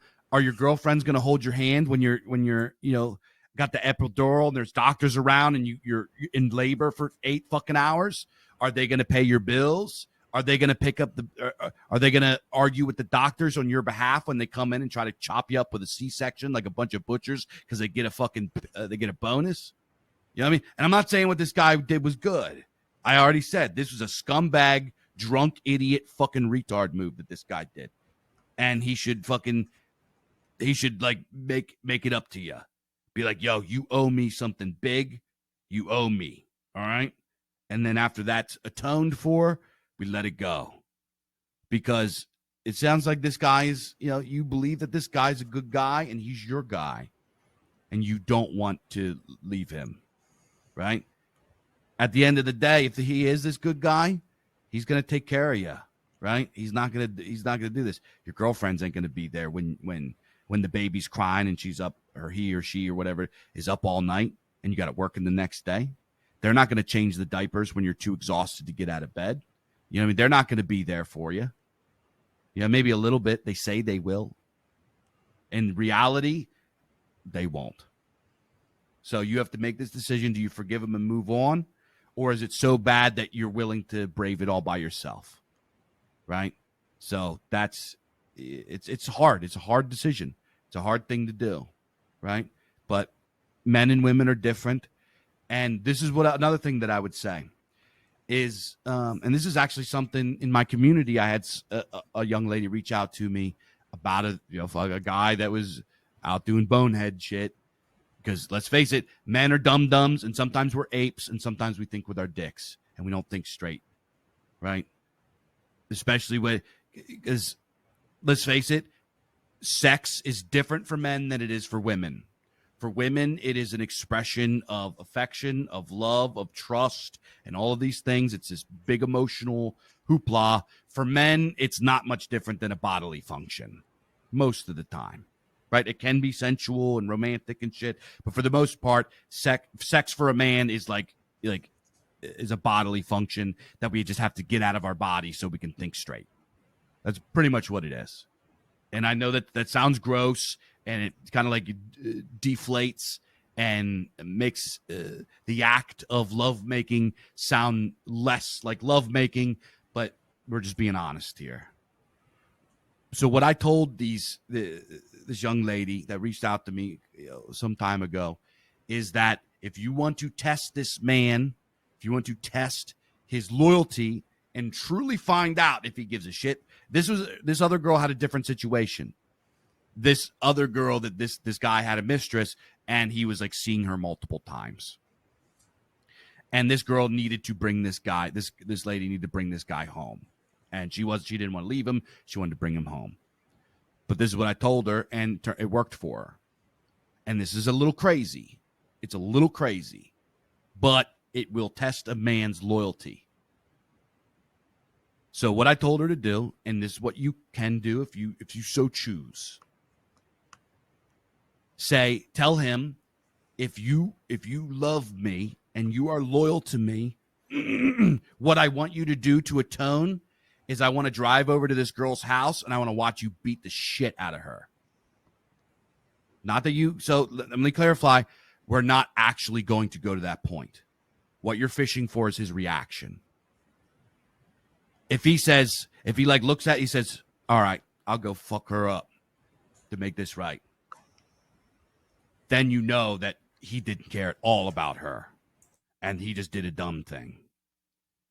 And if of course you'd be like, well, what if I go? And then you say, I'll wait for you. I promise I will wait for you in jail. I will bail you out. We'll figure it out.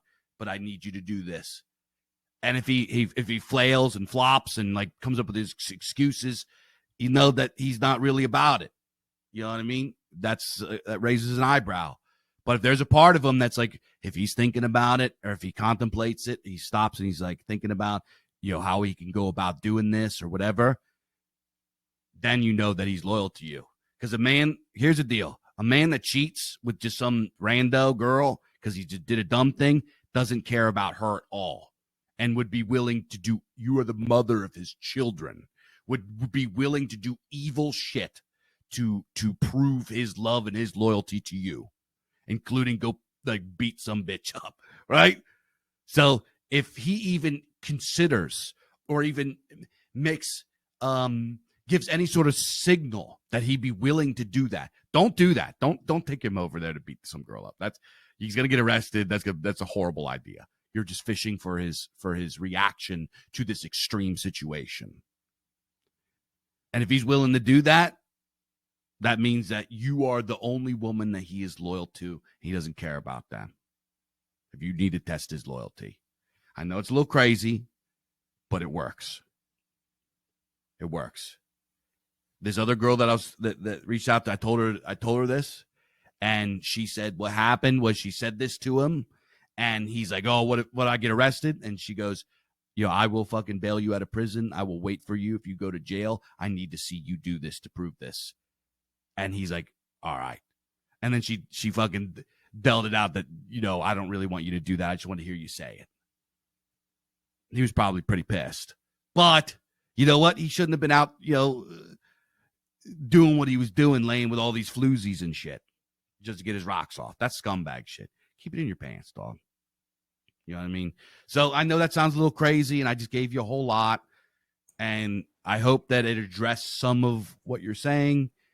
and I hope that it helps. And I'm very, very sorry you're going through something like this, especially pregnant, about to buy a house.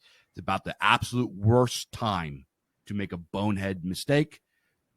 But you know what? Guys do. You said he came home drunk, puking, and it's not like him because he doesn't drink. He's probably at the point of stress and anxiety, and he's freaked out about the baby, and he did a dumb thing. Right. So that's what I got to say about it.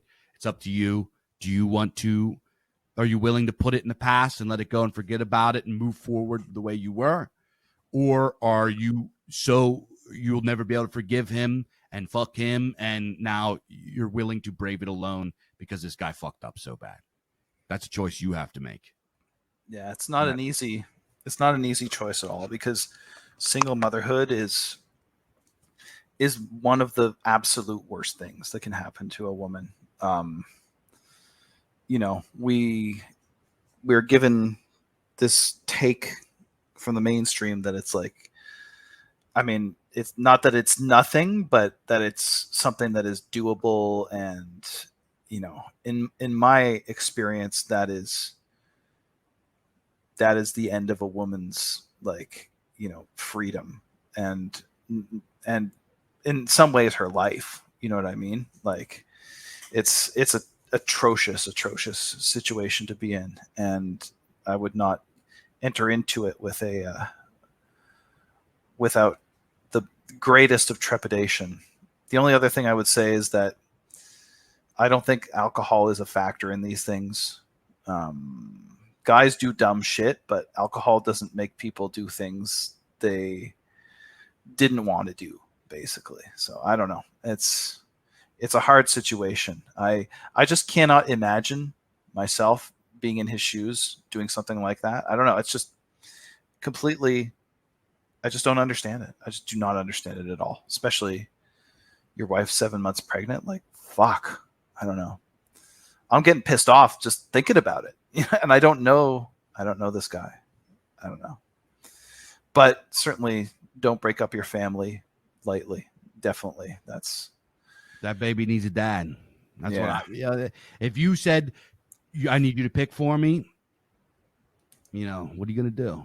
There's what is like the most moral or the most whatever kind of idealist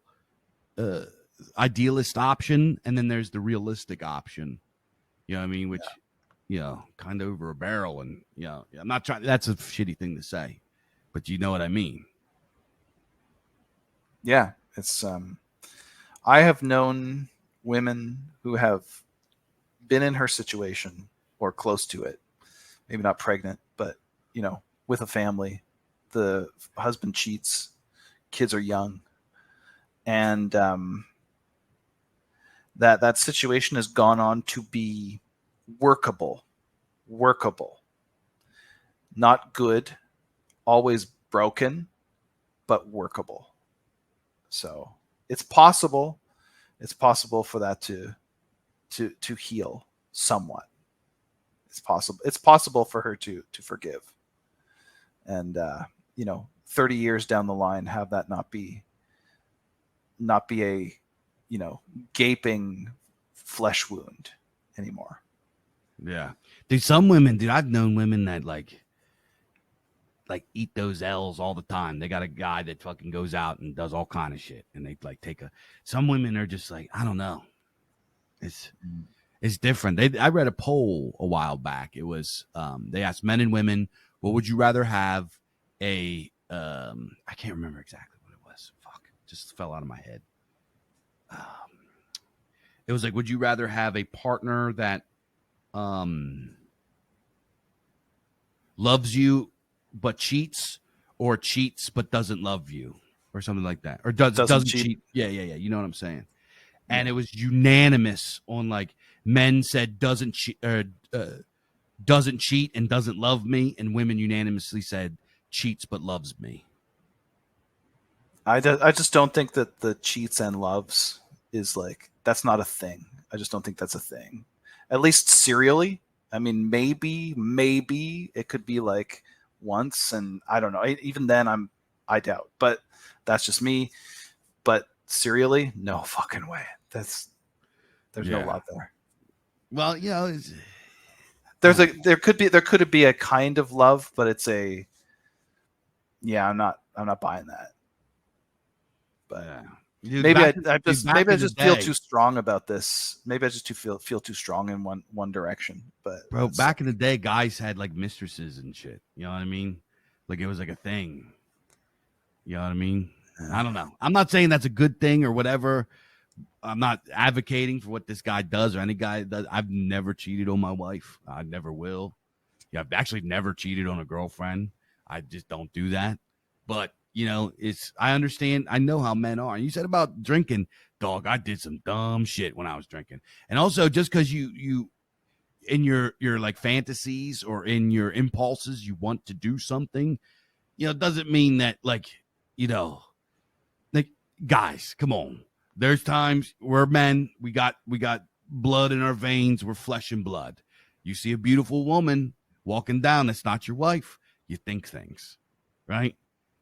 And like it's just the way that it is. If you have a healthy, sex drive and all that, you think things. You know what I mean? And it's not that you necessarily want to do it, or yeah, you want, your body wants to do it, but it's not a good thing to do, and it's not what you really want to. You know what I'm saying? It's like your body's like, let's go, and it's like, no, we shouldn't. That's a fucking terrible idea. You know what I mean? So it's like when you're drinking and like, I don't know. I think this guy, it just sounds like he's a good guy, and he's like in this, and he's just fucked up in the head, and he's stressed out, and probably, dude, let me tell you, as a married guy, there are a lot of women that will come on to you when they find married guys like attractive. They are into married guys. That is a thing, right? So some pretty young girl who's into married guys probably found this guy that's drunk out of his gourd, feeling some kind of way, and came on to him, and he just, it's. I'm not saying it's good, but I'm saying it makes sense. It's not like, he's not a serial murderer. Yeah, I don't know. Human mistake. It's a guy mistake.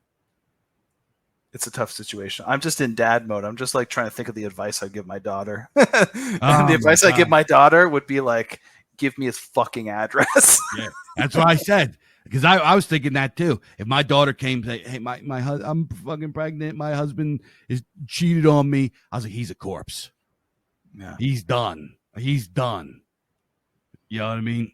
It would be like, yeah. But I'm detached from that. I'm just trying to give good advice, I guess. That's the kind of, if you're in my community and you reached out to me and you asked me for that advice, that's the advice I would give. And I hope it's helpful for you. And like I said, I'm very, very sorry you're going through this. Blessings and love. Yeah, very sweet. Then you say you love us. We love you too. We love all the culture moms out there. All the culture moms. You're our girls. We love you.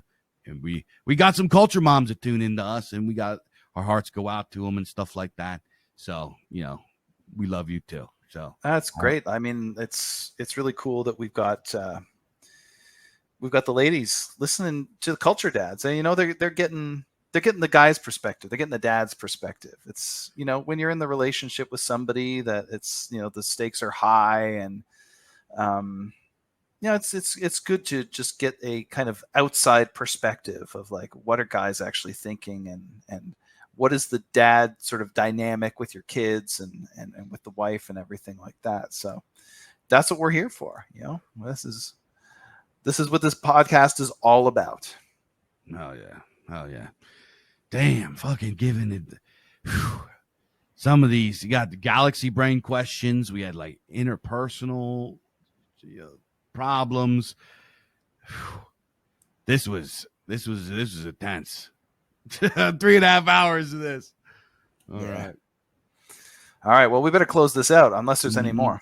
No, I think that was it. I had the guitar one. I had the guy with the dating, the worst takes, and this lady. So, all right. That's it. All right, let's wrap it up, guys. Thank you so much for tuning in here. If you like what we're doing, you love Culture Dad, you want to see more, if you want to see more AMAs, hit us up. Let us know in the comments. Let us know on the telegrams, wherever you guys are at. Hit us up and let us know if you want to see more live Culture Dads. But if you want to check out our huge back catalog of 70, 76, 78 freaking episodes, you want to check out our huge catalog of awesome content, you can go over to imperiumpress.org/podcast or Culture Dads, that's culture with a K, culturedads.com, and go follow the links and sign up for the Gumroad over there. So many great perks, such as hardback copies of the Imperium Press catalog. You can't beat it. You just can't beat it. Go over there, get signed up, get your hardback copies of your folk tales, your Beowulf, freaking Populous Delusion, the Ancient City. Come on. You're going to love it. So go get signed up over there. And most importantly, you get Culture Dads every single week. You get the dads with you every single week. What's better than that? You can't beat any of that. You can't beat it. So now I'm seeing why that's my catchphrase now. So, yeah, so go over there, get signed up, buy books. You want to check out what I'm doing, make sure to go over to thebizarchives.com/podcast. All right, thebizarchives.com. I mixed up my two plugs there. Go over to thebizarchives.com. I'm getting loopy. 3.5 hours. What do you want? It's rare. It's rare. You're usually a machine with that shit. I know. It's like muscle memory. This time I'm fucking it up. So go to thebizarchives.com, buy books. Lots of great books in and around $10. Cosmic horror, sword and sorcery, cyberpunk, all that good stuff. New authors, old authors. I almost said you can't beat it again, but you can't beat it. What else do you want me to say? If you can't beat it, you can't beat it. So go over there, buy books, follow us on Twitter and Telegram at the Bizarchives, and stay tuned for Hearthfire Radio coming very, very soon. You guys are going to love it. So until next time, guys, hails and blessings. I hope everybody had a very Merry Christmas and Merry Yule. I got my Yule party tomorrow, so I'll see you guys in a couple of days. I'm gonna drink mead. We're gonna eat food. It's gonna get wild and have a good time. So I hope you guys are having a wonderful holidays, and blessings to all of you and love to all you guys. I'll see you guys next time here on Culture Dads Age of Sword and Cassette.